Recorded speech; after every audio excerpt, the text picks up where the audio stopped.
வாசித்த வேத பகுதிக்கு நேராக திரும்ப வரலாம். நான் நேற்றைக்கு தியானித்து நிறுத்தின பகுதியில் இருந்து கொஞ்சம் சத்தங்களை கூட உங்களோட பகிர்ந்து உங்களுக்காய் நான் ஜெபிக்கும்படியாக விரும்புகிறேன். ஏசாயா தீர்க்கதரிசன புஸ்தகம் 55ஆம் அதிகாரம் 8 முதல் 11 வரையுள்ள வசனங்கள். எல்லாரும் பைபிளை திறந்துட்டீங்களா? சத்தத்தை உயர்த்தி, உங்கள் சத்தம் கேட்கணும். அது மாதிரி சத்தத்தை உயர்த்தி எல்லாரும் சேர்ந்து வாசிங்க பார்க்கலாம்.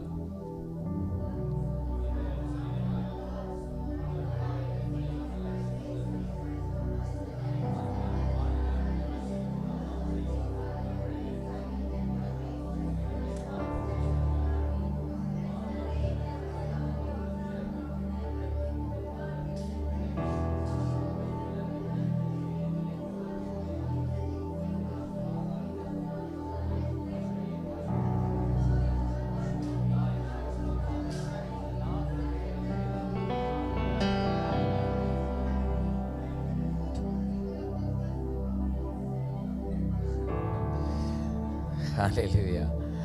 ஏசாயா தீர்க்க தரிசன புஸ்தகம் வேதாகமத்தில் பெரிய தீர்க்க தரிசன புஸ்தகங்களில் விசேஷித்த தீர்க்க தரிசன புஸ்தகம். தேவன் பயன்படுத்தின வல்லமையான பெரிய தீர்க்க தரிசிகளில் ஒருவன் அந்த ஏசாயா தீர்க்க தரிசி. ஏசாயா தீர்க்க தரிசி வாழ்ந்த காலகட்டத்தில் இஸ்ரவேல் ஜனங்கள் தேவனை விட்டு விலகி போய் சோரம் போன காலகட்டத்தில் இஸ்ரவேல் ஜனங்களை தேவனண்டை திருப்பிக் கொள்ளும்படிக்கு அக்காலகட்டத்தில் தேவன் தீர்க்கர்களை எழுப்பி கொண்டிருந்தார். அப்படி தேவன் எழுப்பின தீர்க்க தரிசிகளில் மிக விசேஷித்த ஒரு தீர்க்க தரிசி தான் ஏசாயா தீர்க்க தரிசி. ஏசாயா தீர்க்க தரிசன புஸ்தகம் வேதாகமத்தின் ஒரு சிறு வேத புத்தகம் என்று அழைக்கப்படுகிறதுன்னு நான் இன்றைக்கு சொன்னேன். ஏசாயா தீர்க்கதரிசி வாழ்ந்த காலகட்டத்தில் ஆரம்ப 5 அதிகாரங்களிலும் இஸ்ரவேல் ஜனங்களை பார்த்து புலம்புகிற தீர்க்க தரிசன சத்தங்களை சொல்றதை நாம் நேற்றைக்கு தியானித்தோம். 6ஆம் அதிகாரத்திற்கு வரும்பொழுது ஏசாயாவை கண்ட்ரோல் பண்ணி வைத்திருந்த உசியா மரிக்கிறான். உசியா மரித்த உடனே ஏசாயாவுக்குள்ள ஒரிஜினாலிட்டி வெளிப்படுகிறது. பல நேரங்களிலும் நமக்குள்ள எல்லாருக்குள்ளேயும் ஒரு நல்ல பவர்ஃபுல்லான ஒரு அனாயிண்டிங் கிடக்குது, ஒரு வரம் கிடக்குது, ஒரு தேவ மனுஷன், ஒரு தேவ மனுஷி, உலகத்தை தொடுகிற ஒரு ரிவைவலிஸ்ட் நமக்குள்ள மறைந்து கிடக்கிறான். ஆனால் அது வெளியில வராதது நம்மை கண்ட்ரோல் பண்ணி வச்சிருக்கிற உசியா தான். எப்போ நமக்குள்ள உசியா மறிக்குமோ அப்பொழுது ஒரிஜினாலிட்டி வெளிப்படும். பல நேரங்களில் நம்மை ஆராதிக்க விடாமலும், ஜெபம் பண்ண விடாமலும், வேதத்தை தியானிக்க விடாமலும், தேவனோடு நெருங்க விடாமலும், ஊழியத்தை செய்ய விடாமலும், வரங்களை பயன்படுத்த விடாமலும், தேவ ராஜ்யத்துக்காய் பிரயோஜனப்பட விடாமல், வாஞ்சை இருந்தும் விடாமல் நம்மை தடைப்படுத்துகிற சில உசியாக்கள் நம்முடைய வாழ்க்கையில் இருக்கிறதுனால தான் தேவன் எதிர்பார்த்த விதத்தில் நம்மளால் பிரயோஜனப்பட முடியாதது. எப்போ நமக்குள்ள உசியா மறிக்குமோ, மீன்ஸ் மாம்சம் எப்போ மறிக்குமோ அப்போ ஆவி நமக்குள்ள வெளிப்பட்டு வரும். நீங்கள் உசியான்னு சொல்றது நமக்குள் உயர்ந்து நிற்கிற மாம்சம், அதுதான் விக்கிரகம். நான் நேற்றைக்கு சொன்னேன், விக்கிரக ஆராதனை நமக்குள்ள இருக்கிற பட்சம் ஒன்று தேவனுடைய சத்தத்தை கேட்க முடியாது, 2 ஆசீர்வாதத்தை அனுபவிக்க முடியாது, வறண்ட அனுபவங்கள் உண்டாகும், 3வது தேவ சத்தத்தை கேட்க முடியாது, தேவ பிரசன்னத்தை அனுபவிக்க முடியாது. இந்த 3 அனுபவங்கள் விக்கிரகங்கள் உங்களுக்குள்ள இருந்தா இந்த 3 அனுபவங்களும் இருக்கும். தேவனுக்கு நம்ம ரொம்ப பிடிச்சிருந்தா, ஆண்டவருக்கு நம்ம ரொம்ப இஷ்டமா இருந்தா, அவரை விட்டுட்டு நம்ம வேற எதையும் நேசிக்கிறது அவர் விரும்ப மாட்டார். அப்படி நீங்க எதை நேசிச்சாலும் ஆண்டவர் உங்களை பிடுங்க மாட்டார், அதை பிடுங்கிடுவார். வேலையை நேசிச்சா வேலையை பிடுங்கிடுவார், பணத்தை நேசிச்சா பணத்தை பிடுங்கிடுவார், கணவனை நேசிச்சா கணவனை பிடுங்கிடுவார், மனைவியை நேசிச்சா மனைவியை பிடுங்கிடுவார். அதனால தான் நிறைய டிவோர்ஸ் கேஸே. நல்ல ஜெபம் பண்ற நல்லா இருக்கிற நிறைய குடும்பங்களுக்குள்ள பிரச்சனை வர்றதுக்கு பிரதான காரணம் என்ன? பிள்ளை கிடைக்கிற வரைக்கும் ஆண்டுடைய பாதத்தில் அழுதுகிட்டே இருப்பாங்க, பிள்ளையை தாங்க பிள்ளையை தாங்கன்னு. பிள்ளைகள் கிடைக்கப்பட்ட உடனே பிள்ளைக்கு பின்னாடி நடந்துருவாங்க, ஆண்டோரை விட்டுருவாங்க. அப்போ பின்ன பிள்ளைக்கு வியாதி வராமல் என்ன இருக்கும்? கல்யாணம் ஆகிற வரைக்கும் எனக்கு ஒரு எதிர்காலம் உண்டாகணும்னு போராடிக்கிட்டே இருப்பாங்க. கல்யாணம் ஆன உடனே மனைவிக்கும் கணவனுக்கும் கையை பிடிச்சிட்டு பீச் வெளியே சுற்றுவாங்க, ஆராதனைக்கு அவங்கள பார்க்க முடியாது. அப்போ திரும்ப எப்படி குடும்ப வாழ்க்கையில் சந்தோஷத்தை கொடுப்பார்? பிஸ்னஸ் வேணும்னு போராடிக்கிட்டு இருப்பாங்க, நல்ல பிஸ்னஸை கொடுப்பார். பிஸ்னஸ் கிடைச்ச உடனே ஞாயிற்றுக்கிழமை காலையில் கடையை திறங்க வச்சு கல்லப்படிக்கு முன்னாடி உட்காந்துட்டு இருப்பாங்க. அப்போ உங்கள் பிஸ்னஸ் ஆசீர்வதிக்கப்படுமா? ஆசீர்வதிக்கப்படாது. வேலை கிடைக்கிற வரைக்கும் ஒரே போராட்டமாக இருக்கும், வேலை தாங்க வேலை தாங்க வேலை தாங்கன்னு. வேலை கிடைச்ச உடனே சாட்டர்டே லீவ் எடுத்துட்டு சண்டே தான் வேலைக்கு போவாங்க. சண்டே தான் நமக்கு ஆராதனை, அதனால ஆராதனைக்கு வராமல் அன்னைக்கு தான் போய் ஆஃபீஸில் போய் உட்காரணும்னு நினைப்பாங்க. அப்போ உங்கள் பிஸ்னஸ் எப்படி ஆசீர்வதிக்கப்படும்? வசனம் சொல்லிக்க, முதலாவது தேவனுடைய ராஜ்யத்தையும் அவருடைய நீதியும் தேடுங்கள், பின்பு எல்லாம் உங்களுக்கு கூட கொடுக்கப்படும். ஃபர்ஸ்ட் பிரியாரிட்டி காட் தான் நம்முடைய ஜீவிதத்தில். முதலாவது நீங்கள் ஆண்டவருக்கு முக்கியத்துவம் கொடுக்கீங்கன்னா பாக்கி எல்லாம் சர்வ வல்லவர் உங்களுக்கு திருப்பி தருவார். சொல்லுங்க, என்னுடைய லைஃப்பில் எல்லாம் ஃபர்ஸ்ட் பிரியாரிட்டி நீர் தான் ஆண்டவர். உண்மை விட்டுட்டு நான் எதையும் நேசிக்க மாட்டேன். நான் கேட்குறேன், வேலை பெருசா வேலையை தந்தவர் பெருசா, கணவன் பெருசா, கணவனை தந்தவர் பெருசா, மனைவி பெருசா, மனைவியை தந்தவர் பெருசா, பிள்ளைகள் பெருசா, பிள்ளைகளை தந்தவர் பெருசா. நமக்கு எப்பமோ நமக்கு நம் ஆண்டவரிடம் தான் நமக்கு எது வந்தாலும் வருகிறதே, நமக்கு தருகிறது எல்லாம் அவர் தான். நம்முடைய லைஃப் ஃபர்ஸ்ட் ப்ரியாரிட்டி இயேசுவா தான் இருக்கணும். சொல்லுங்க, இயேசுவே உம்மை விட நான் எதையும் அதிகம் நேசிக்க மாட்டேன்னு இன்னைக்கு ஒரு தீர்மானம் எடுங்க. உங்களை ஆண்டவருக்கு பிடிச்சிட்டுனா, உங்க மேல அவருக்கு விருப்பம் வந்துட்டுனா, உங்க மேல அவர் கண்ணை பதிப்பிச்சுட்டார்னா, உங்க ஸ்தானத்தில் வேற ஒருத்தர் ஆண்டவர் பார்க்கவே மாட்டார். ஆமீன். உங்க ஸ்தானத்தில் நீங்க தான் அவருக்கு வேணும். ஆமீன் சொல்லுங்க. ஆமீன். வேற ஒருத்தர் அவருக்கு தேவையில்லை. உங்களை அவரிடமிருந்து பிரிக்கிறது எதுவா இருந்தாலும் அவருக்கு பிடிக்கல அப்படின்னா அவர் பிரிச்சிருவார். இன்னைக்கு ராத்திரி, இன்னைக்கு பகல் நேரத்தில் சர்வ வல்லவர் உங்களை தொட்டு தீர்க்க தரிசனமாய் சொல்றார், அவரிடமிருந்து உங்களை பிரிக்கிறது எதுவா இருந்தாலும் நீங்க அதுக்கு செகண்ட் ப்ரியாரிட்டி கொடுங்க, ஃபர்ஸ்ட் ப்ரியாரிட்டி இயேசுவுக்கு கொடுங்க. உங்க பிசினஸ் ஆசீர்வதிக்கப்படும் சொல்றேன், உங்க வேலை ஆசீர்வதிக்கப்படும் சொல்றேன், உங்க ஊழியம் ஆசீர்வதிக்கப்படும் சொல்றேன், உங்க குடும்ப வாழ்க்கை ஆசீர்வதிக்கப்படும் சொல்றேன், உங்களுடைய வாழ்க்கையின் சகல பகுதிகளும் ஆசீர்வதிக்கப்படும். முதலாவது தேவனுக்கு கொடுக்க வேண்டியதை கொடுத்துட்டு சர்வ வல்லவருக்கு கொடுங்க. அவர் உங்களை வெட்கப்பட விட மாட்டார். அவர் உங்களுடைய தலையை உயர்த்தி உங்களுடைய பெயரை பெருமைப்படுத்துவார்னு சொன்னா எத்தனை பேர் கையை தட்டி ஆண்டவருக்கு ஆமென் சொல்வீங்க? ஏசாயாவுக்குள்ள பவர்ஃபுல்லான ஒரு ப்ராஃபட் மறைந்து கிடந்தான்.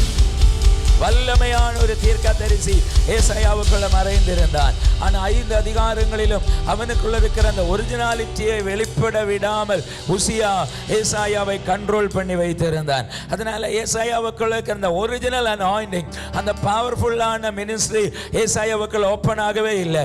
இன்னைக்கு ஞாயிற்றுக்கிழமை காலை நேரத்திலும் ஊழியர்களை பார்த்து நான் சொல்றேன், ஊழியம் செய்கிற கர்த்தருடைய பிள்ளைகளை பார்த்து சொல்றேன், உங்களுக்குள்ள ஒரு பவர்ஃபுல்லான தேவ மனுஷன் மறைந்து கிடக்கிறான், ஒரு தேவ மனுஷி மறைந்து கிடக்கிறார். ஆனா அது வெளியே வரவிடாம ஏதாவது மாம்சம் உசியா உங்களை கண்ட்ரோல் பண்ணி வச்சிருந்தா இன்னைக்கு பகல் அந்த உசியாவுடைய கட்டுகள் அறுக்கப்படட்டும். உங்களுக்குள்ள மறைக்கப்பட்டிருக்கிற அந்த பவர்ஃபுல்லான தேவ மனுஷன் மானிஃபெஸ்ட் ஆகி வரட்டும்னு சொன்னா எத்தனை பேர் கையை தட்டி ஆவியில நிரம்பி அவங்க இந்த பகல் கர்த்தரை ஆராதிங்க பார்க்கலாம். சர்வ வல்லவர் என்கிட்ட சொல்றார், உங்களுக்குள்ள மறைக்கப்பட்டிருக்கிற வரங்கள், அபிஷேகம், அந்த மிராக்கிளஸ் கிஃப்ட், அந்த ஹீலிங் அனாயிண்டிங், அந்த ப்ராபெட்டிக்கல் அனாயிண்டிங் அது ஆல்ரெடி உங்களுக்குள்ள ஸ்டோர் ஆயிருக்குது.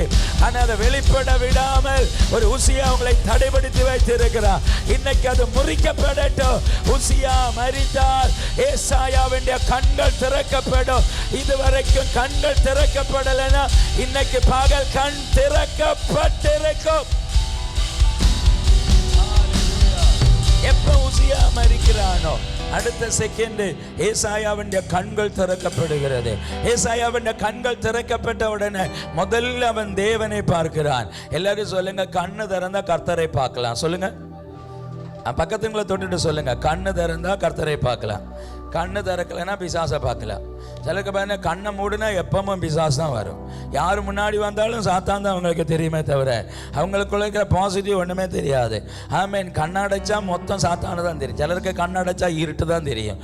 கண்ணடைச்சா பண்ணி இருட்டு வராமல் வெளிச்சமாக வரும்.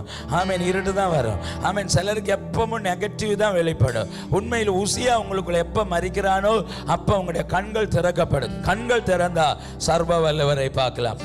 அன்னைக்கு பகல் சொல்றேன், ஆமீன். உலகத்தில் இருக்கிறவனிலும் உங்களில் இருக்கிறவர் பெரியவர். சர்வவல்ல நம்ம கூட இருக்கிறத நீங்க அறிஞ்சா இந்த உலகத்தில் நம்மளை ஒன்றும் பண்ண முடியாதுன்னு நமக்கு தெரியும். இன்னைக்கு பகல் உங்களுடைய கண்கள் திறக்கப்படட்டும். கண்கள் திறந்த உன்னதமானவரை பார்ப்பார்கள். ஆமீன். 2 கண்கள் திறந்த ஆராதிக்கிறவங்களை பார்ப்பாங்க. ஆமீன். ஆராதனையை பார்ப்பாங்க. 2 ஆராதிக்கிறவங்களை பார்ப்பாங்க. ஆமீன். ஏசாயாவுடைய கண்கள் திறக்கப்பட்ட உடனே ஏசாயா முதலாவது தேவனை உன்னதமானவரை காண்கிறான். 2 ஆராதிக்கிற சேராபீன்களை பார்க்கிறான். ஆமீன். அவைகள் எப்படி ஆராதிக்கிறது? 6 செட்டைகளுள்ள சேராபீன்கள், 2 செட்டைகளால் முகத்தை மூடி, 2 செட்டைகளால் பாதத்தை மூடி, 2 செட்டைகளால் பறந்து சேனைகளின் தேவனாகிய கர்த்தர் பரிசுத்தர் பரிசுத்தர் என்று ஆர்ப்பரித்தார்களாம். ஆமீன். அப்படின்னா ஆராதனையை ஏசாயா கண்டான். ஆமீன். 3 ஆராதிக்கிறவர்களை கண்டான். ஆமென். 4 ஆராதனையில வெளிப்படுகிற பிரசன்னத்தை அனுபவித்தார். ஆமென். கண்கள் திறக்கப்பட்டா தேவ பிரசன்னத்தை அனுபவிக்க முடியும். இதெல்லாம் உசியா மரித்தாதான் நடக்கும். பக்கத்துல தொட்டுட்டு சொல்லுங்க, இன்னைக்காவது உசியாவை கொல்லுங்கன்னு சொல்லுங்க. சொல்லுங்க, உசியாவை கொல்லுங்க. கை கொடுத்துட்டு சொல்லுங்க, உசியாவை கொலை பண்ணுங்கன்னு சொல்லுங்க. ஹல்லேலூயா. உங்களுக்குள் மறைந்திருக்கிற மாம்சம் எப்ப சாகுதோ அப்பந்தான் ஆவி வெளிப்படும். மாம்சம் சாகாத பட்சம் ஆவிக்குரியது ஒன்றும் வெளிப்படாது. ஆவியும் மாம்சமும் ஒரு நாள் ஒன்னா போக முடியாது. கலாத்தியர் நிருபத்தில் வாசித்தீங்கன்னா ஆவி மாம்சத்துக்கு விரோதமாகும், மாம்சம் ஆவிக்கு விரோதமாகும். எப்பவும் எதிராக தான் இருக்கும். ஆவிக்குரியவைகள் மாம்சீக காரியங்களுக்கு எதிராக இருக்கும், மாம்சீக காரியங்கள் ஆவிக்குரிய காரியங்களுக்கு எதிராக இருக்கும். இது ரெண்டும் ஒன்று எதிராக தான் இருக்குமே தவிர ஒன்றும் காம்ப்ரமைஸ் ஆகவே செய்யாது. ஆவி சொல்லும் ஜபம் பண்ணுன்னு, மாம்சம் சொல்லும் தூங்குன்னு. ஆவி சொல்லும் சர்ச்சுக்கு போன, மாம்சம் சொல்லும் சினிமாக்கு போன. ஆவி சொல்லும் ஆண்டவரை ஆராதின, மாம்சம் சொல்லும் பிசினஸ் பாருன்னு.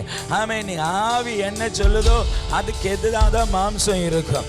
ஆவியும் மாம்சமும் ஒரு நாளும் ஒன்னா போகாது. ஆவி சொல்லும் நல்ல வசனத்தை கேளுன, மாம்சம் சொல்லும் என்ன பெரிய வசனத்தை கேட்டுற, நல்ல குரட்டை விட்டு தூங்குன்னு சொல்லும். ஆமென். அதனால தான் சில சர்ச்சில் வந்து தூங்கிட்டு இருக்கிறது.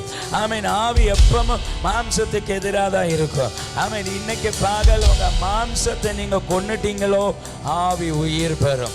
ஆமென். ஒரு தீர்மானம் எடுங்க, எனக்குள்ள இருக்கிற மாம்சம் சாகட்டும்.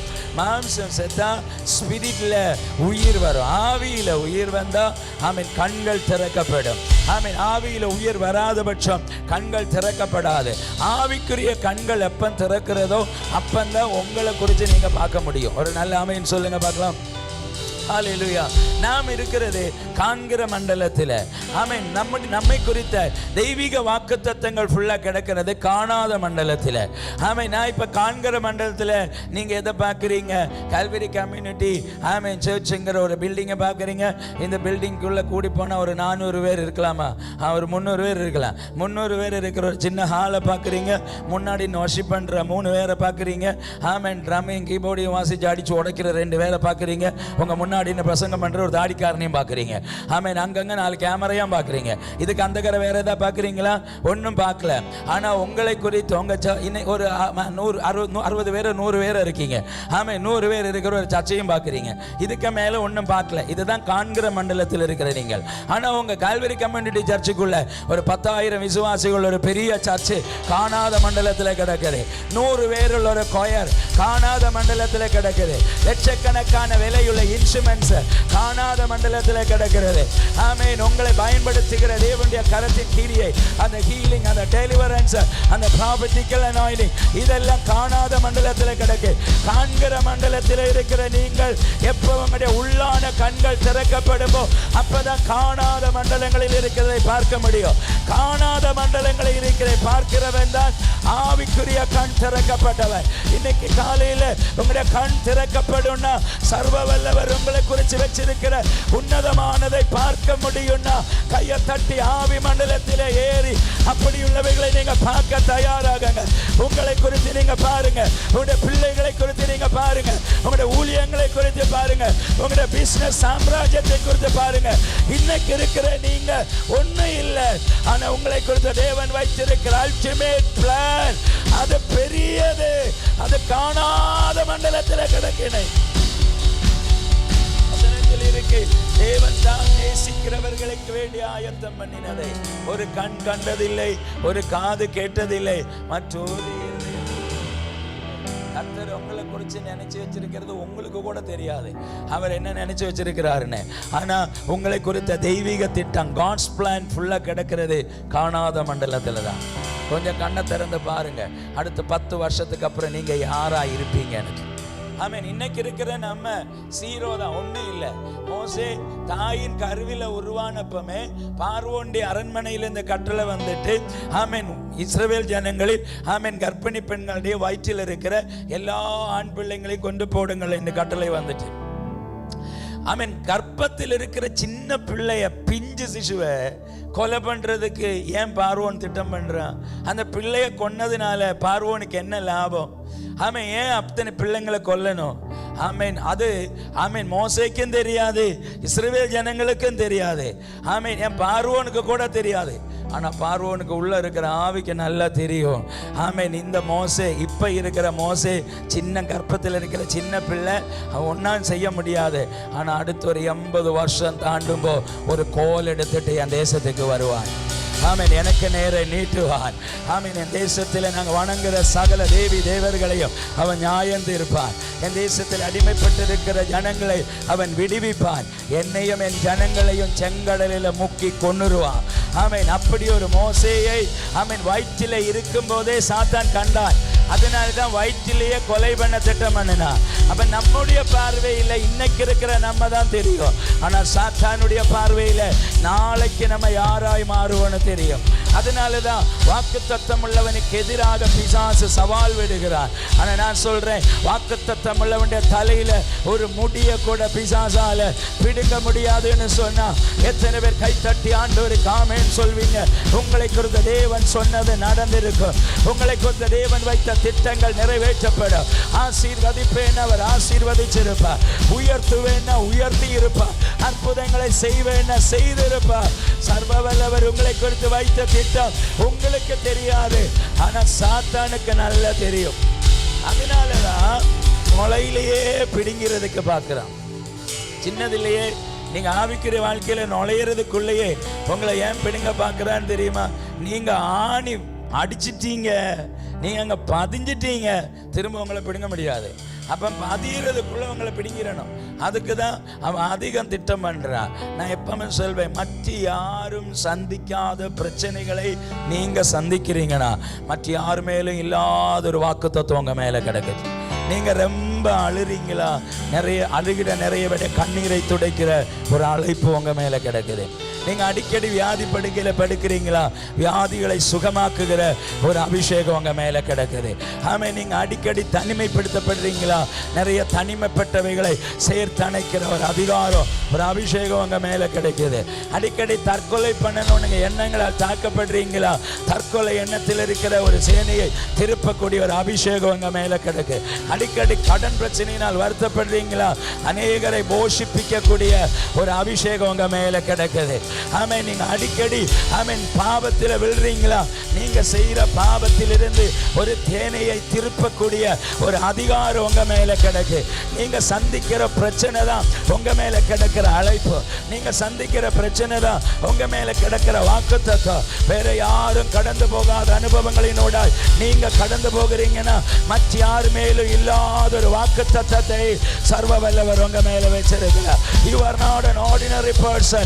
You are an extraordinary person. சாத்தான் உங்களை அல்ல, உங்களுக்குள்ள இருக்கிற வாக்குத்தத்தத்தை பயப்படுகிறார். அந்த தெய்வீக திட்டத்தை பயப்படுகிறார். அதனால தான் பிடுங்கிறதுக்கு திட்டம் பண்றான். ஆனா நான் சொல்வேன், கர்த்தர் பொய் சொல்ல அவர் மனுஷன் அல்ல, புறங்குறவர் மனுபுத்திரனும் அல்ல. அவர் சொல்லியும் செய்யாதிருப்பாரோ, வாக்குத்தத்தம் பண்ணி நிறைவேற்றாதிருப்பாரோ? ஆண்டவர் ஏதாவது செய்வேன்னு சொல்லி இருந்தா கண்டிப்பா கர்த்தர் அதை நிறைவேற்றி இருப்பார். வாக்குத்தத்தம் உள்ளவங்க பெரிய பிரச்சனைகளை ஃபேஸ் பண்ண வேண்டி வரும், பெரிய போராட்டங்களை ஃபேஸ் பண்ண வேண்டி வரும். ஆனா வாக்குத்தத்தம் உள்ளவளை சாத்தானால் ஒரு நாளும் பிடுங்க முடியாது. வாக்குத்தத்தம் உள்ளவன் மேல அவனை கண்ணை பதிப்பிக்கவே முடியாது. ஆமென். கண்ணு திறந்தா தேவன் நம்மை குறித்து வைத்திருக்கிற வாக்குத்தத்தங்களை பார்க்கலாம். அப்ப கண்ணு திறக்கணும்னா மாம்சம் சாகணும். மாம்சம் சார்ந்தா கண்கள் திறக்கப்படும். கண்கள் திறந்தா தேவன் நம்மை குறித்து வைத்திருக்கிற உன்னதமானவைகளை பார்க்கலாம். நீங்க கொஞ்சம் கண்ணை திறந்து பாருங்க. ஆமென். ஆமென். ஜேபியில ஆமென் கால்வரி கம்யூனிட்டி சர்ச் ஒரு பிக் கிரௌடினால் அலங்கரிக்கப்படுகிற ஒரு பெரிய சபையை நீங்க பாருங்க. ஒரு பெரிய பில்டிங்கை நீங்க பாருங்க. ஆமாம், உங்க பிள்ளைங்க ஒரு டாக்டர் ஆகுது, என்ஜினியர் ஆகிறது நீங்க பாருங்க. உங்க பிரைட் ஃபியூச்சரை நீங்க பாருங்க. நாளைக்கு நான் யாராய் மாறுவேன்ங்கிறத பாருங்க. அதை நீங்க பார்த்துட்டீங்கன்னா ஆமென், இன்னைக்கு சாத்தான் எழுப்புற சின்ன காரியங்கள் எல்லாம் சிம்பிள் ஆஃப் ஆமென் ஊதி தள்ளிட்டு போயிட்டே இருப்போம். ஆமீன். அது பார்க்காதவங்க தான் ஆமீன் சாத்தான் ஒன்று விரலை தூக்கின உடனே நம்ம விரலை கமத்தி கீழே விழுந்துடும். அதுக்கு காரணம் என்ன? ஆமீன், உன்னுடைய கண்கள் திறக்கப்படவில்லை. இன்னைக்கு பகல் நேரத்தில் உன்னுடைய கண்கள் திறக்கப்படட்டும். நல்ல கையை தட்டி சொல்லுங்க, ஆண்டவரே என் கண்களை திறந்தரலன்னு சொல்லுங்க. ஜெபம் பண்ணுங்க, ஜெபம் பண்ணுங்க, ஜெபம் பண்ணுங்க. ஒரு பிரசங்கம் கேட்கறதுக்காக நீங்க இருக்க வேண்டாம். ஜெபம் பண்ணுங்க. ஆண்டவரே என் ஆவிக்குரிய கண்களை திறந்தரலன்னு சொல்லுங்க. என்னை குறித்து, என் குடும்பத்தை குறித்து, என் எதிர்காலத்தை குறித்து, என் பிள்ளைகளை குறித்து, ஆமென், இந்த பிசினஸை குறித்து, ஆமென், இந்த ஊழியங்களை குறித்து, ஆமென், தேவன் வைத்திருக்கிற திட்டங்களை பார்க்கிறதுக்கு என்னுடைய கண்களை திறந்தரலன்னு சொல்லுங்க. இந்த ஞாயிற்றுக்கிழமை பகலும் ஒரு ப்ராப்பர்ட்டிக்கல் அத்தாரிட்டி, ஒரு ப்ராப்பர்ட்டிக்கல் மேண்டில் உங்க மேல விழட்டும். உங்களையும் உங்களுடைய எதிர்காலத்தை குறித்து நீங்க பார்த்தா சாத்தானால உங்களை ஒன்றும் பண்ண முடியாது. நல்ல ஆமென் சொல்லுங்க பாருங்க. ஹல்லேலூயா. ஆமென். ஏசாயா கண் திறக்கப்பட்ட உடனே ஒன்று தேவனை பார்க்கிறார், இரண்டாவது ஆராதனையும் ஆராதிக்கிறவர்களையும் பார்க்கிறார், மூணாவது தேவனுடைய பிரசன்னத்தை பார்க்கிறார். இப்ப கண்ணு திறக்கப்பட்டா மட்டும்தான் பிரசன்னத்தை அனுபவிக்க முடியும். கண் திறக்கப்படாதவன் தேவ பிரசன்னத்தை ஒரு நாள் அனுபவிக்க முடியாது. ஏசாயாவுடைய கண்கள் திறக்கப்பட்ட உடனே தேவனுடைய பிரசன்னத்தை அனுபவிக்கிறான். அடுத்து மூணு, ஏசாயாவுடைய கண் திறக்கப்பட்ட உடனே ஆமென் ஏஞ்சலை, தூதர்களை பார்க்கிறான்.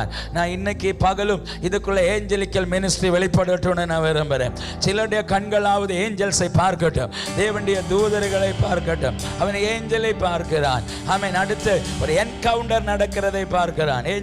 ஏசாயாவுக்கு ஒரு ஏஞ்சலிக்கல் என்கவுண்டர் நடக்குது.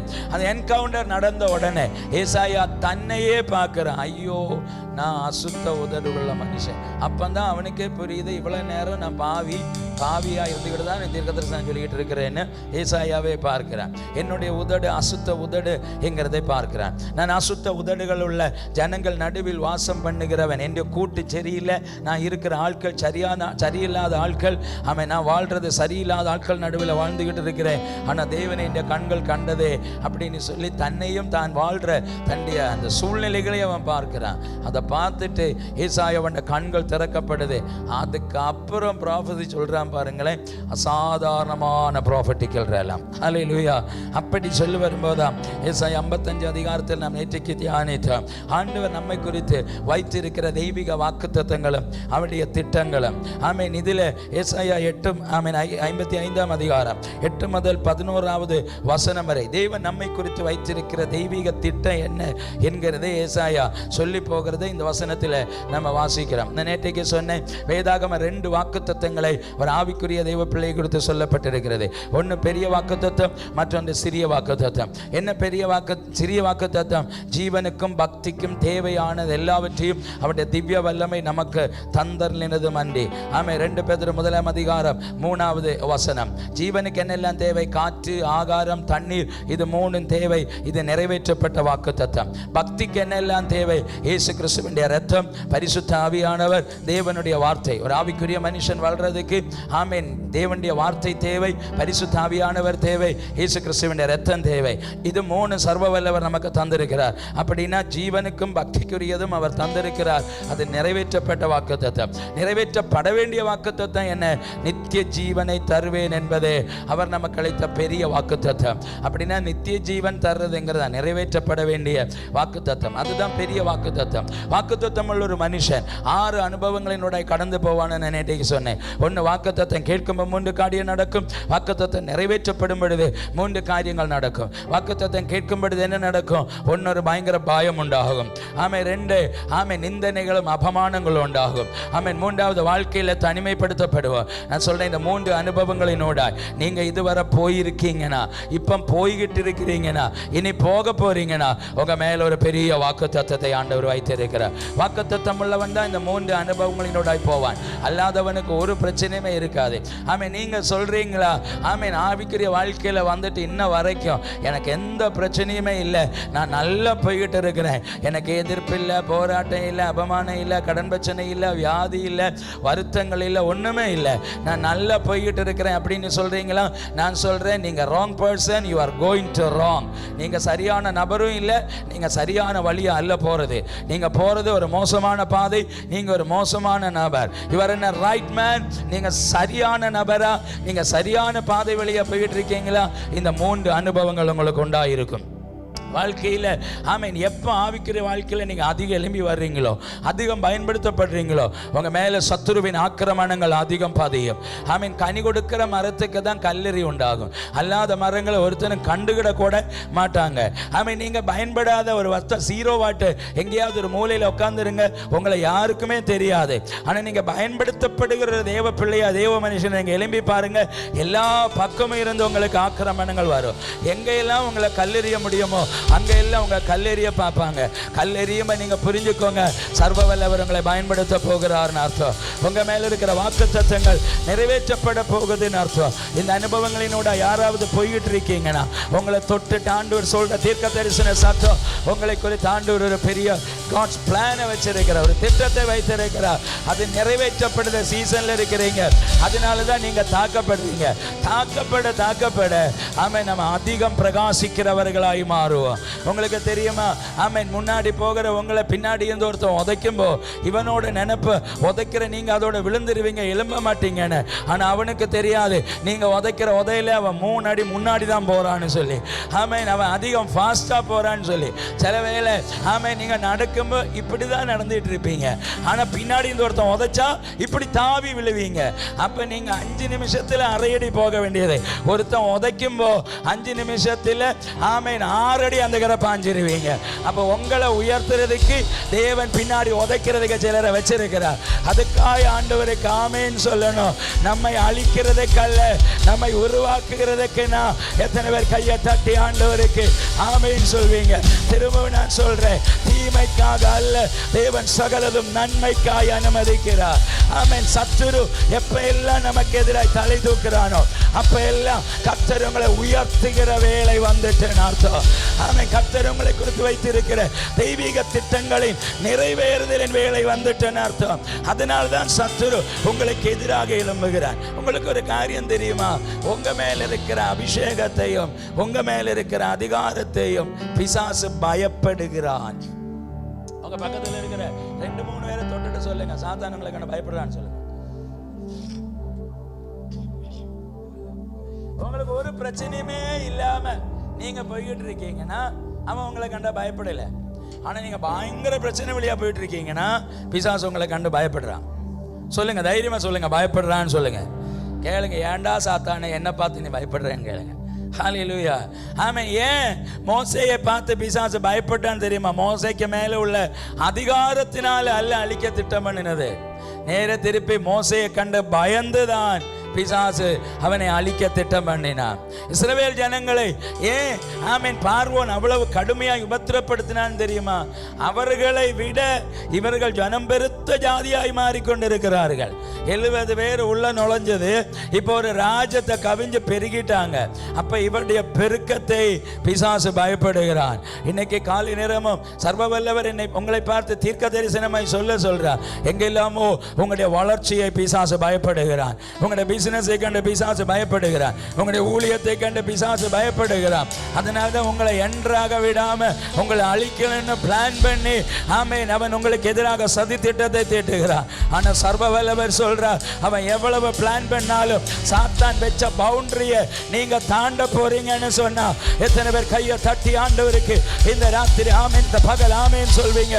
உங்களுடைய திருச்சபையின் எல்லை விரிவாகும், உங்களுடைய ஊழியத்தின் எல்லை விரிவாகும், உங்களுடைய பிசினஸினுடைய எல்லை விரிவாகும், உங்களுடைய எஜுகேஷன் எல்லை விரிவாகும். சாத்தான் வெச்ச பவுண்டரியை நீங்க தாண்டுற வேலை வந்துட்டு கிருபையுள்ளவங்க கையை தட்டி ஆராதிச்சு சாத்தான் வெச்ச பவுண்டரியை நான் தாண்டுறேன்னு சொல்லுங்க. ஆமென். இது ஒரு prophetical action. Come on, do it. Amen. செய்யுங்க, சொல்லுங்க. இயேசுவின் நாமத்தில் சாத்தான் வெச்ச அதிர்களை எல்கைகளை நாங்க தாண்டுறோம்னு சொல்லுங்க. நான் தீர்க்க தரிசனமாய் சொல்றேன், 2024ல இவ்வளவுதான் நீ வளருவாய், இவ்வளவுதான் நீ ஆசீர்வதிக்கப்படுவாய், இவ்வளவுதான் நீ உயருவாய், இதுக்கு மேலே நீ உயர மாட்டாய். சாத்தான் உங்களுக்கு உங்களுடைய குடும்பத்துக்கு எதிர் வச்ச பவுண்டரிய நீங்க உடைச்சிட்டு வெளியே வர்றீங்க. உங்க சோச்சு வளரும், நீங்க ஆசீர்வதிக்கப்படுவீங்க. உங்களுடைய எல்கையை சர்வ வல்லவர் பெரிதாக்குவார். நல்ல ஒரு ஆமென் சொல்லுங்க பார்க்கலாம். ஹல்லேலூயா. ஆமென். சாத்தான் நம்மை கண்டு பயப்படுகிறான். இயேசு பெத்லகேமில் பிறந்துட்டார்னு கேட்ட உடனே ஏரோதுவின் அரண்மனையில் இந்த கட்டளை வருகிறது, எல்லா 2 வயசுக்கு கீழே உள்ள ஆண் பிள்ளைகளையும் கொண்டு போடுங்கள்னு. நான் கேட்கிறேன், ஏண்டா ஏரோதுவே அந்த பச்சை பிள்ளையை நீங்க கொல்றீங்க? அந்த பச்சை பிள்ளையை கொன்னதுனால உனக்கு என்ன லாபம்? ஆமென். அந்த பச்சை பிள்ளைங்க உனக்கு என்ன செஞ்சிச்சு?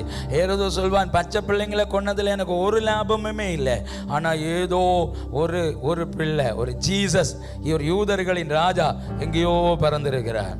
அவர் எனக்கு பயங்கர பயம். அவரை கொலை பண்ணணுங்கிறதுக்காக தான் நான் இந்த கட்டளையே பிறப்பிச்சேன். நான் கேட்டேன், ஏரோதுவே நீ எல்லாத்தையும் கொன்ன, ஆனா அவரை தொட முடிஞ்சிச்சா? ஏரோது சொல்லுவான், அவர் பக்கத்துல கூட என்னால போக முடியலன்னு சொல்லுவான். ஏன்? வாக்குத்தத்தம் உள்ளவனை சாத்தானால ஒன்றும் பண்ண முடியாதுன்னு. இன்னைக்கு பகல் யாரையோ தொட்டுட்டு தீர்க்க தரிசனமாய் ஆண்டவர் சொல்றார், பிசாசு உங்களை கண்டு பயப்பட ஆரம்பிச்சுட்டான். அதனால தான் உங்களுடைய ஊழியத்துக்கு எதிராக தவறான காரியங்களை பேசுகிறார், அவதூறான அனுபவங்களை கட்டவிழ்த்து விடுகிறார், நிந்தனைகளையும் உபத்திரவங்களையும் உங்களுக்கு எதிரே எழுப்ப விடுகிறார். காரணம் உங்களை சாத்தான் பயப்படுகிறார். ஆனால் சர்வ வல்லவர் சொல்றார், மோசேயை கொண்டுதான் இஸ்ரவேல் ஜனங்களை விடுவிக்கணுங்கிறது காட்ஸ் பிளானா இருந்தா அது நடந்திருக்கும்னு சொன்னா எத்தனை பேர் கையை தட்டி ஆண்டவருக்கு ஆமென் சொல்வீங்க? உங்களை கொண்டு உங்க தேசத்தை விடுவிக்கணும், உங்களை கொண்டு குடும்பத்தை ரட்சிக்கணும், உங்களை கொண்டு சில ஆத்துமாக்களை தேவனுடைய திருப்பணும், உங்க மூலம்தான் அந்த நன்மைகள் உண்டாகணும்னு சர்வ வல்லவர் பிளான் வச்சிருந்தாருன்னா அதுதான் நடக்கும்னு சொன்ன, அது நடந்திருக்கும்னு சொன்னா எத்தனை பேர் ஆமென் சொல்வீங்க? பக்கத்துங்களை தொட்டுட்டு சொல்லுங்க, உங்களை வச்சு ஆண்டவர் செய்ய விரும்பினது உங்களை கொண்டுதான் செய்வார்னு சொல்லுங்க.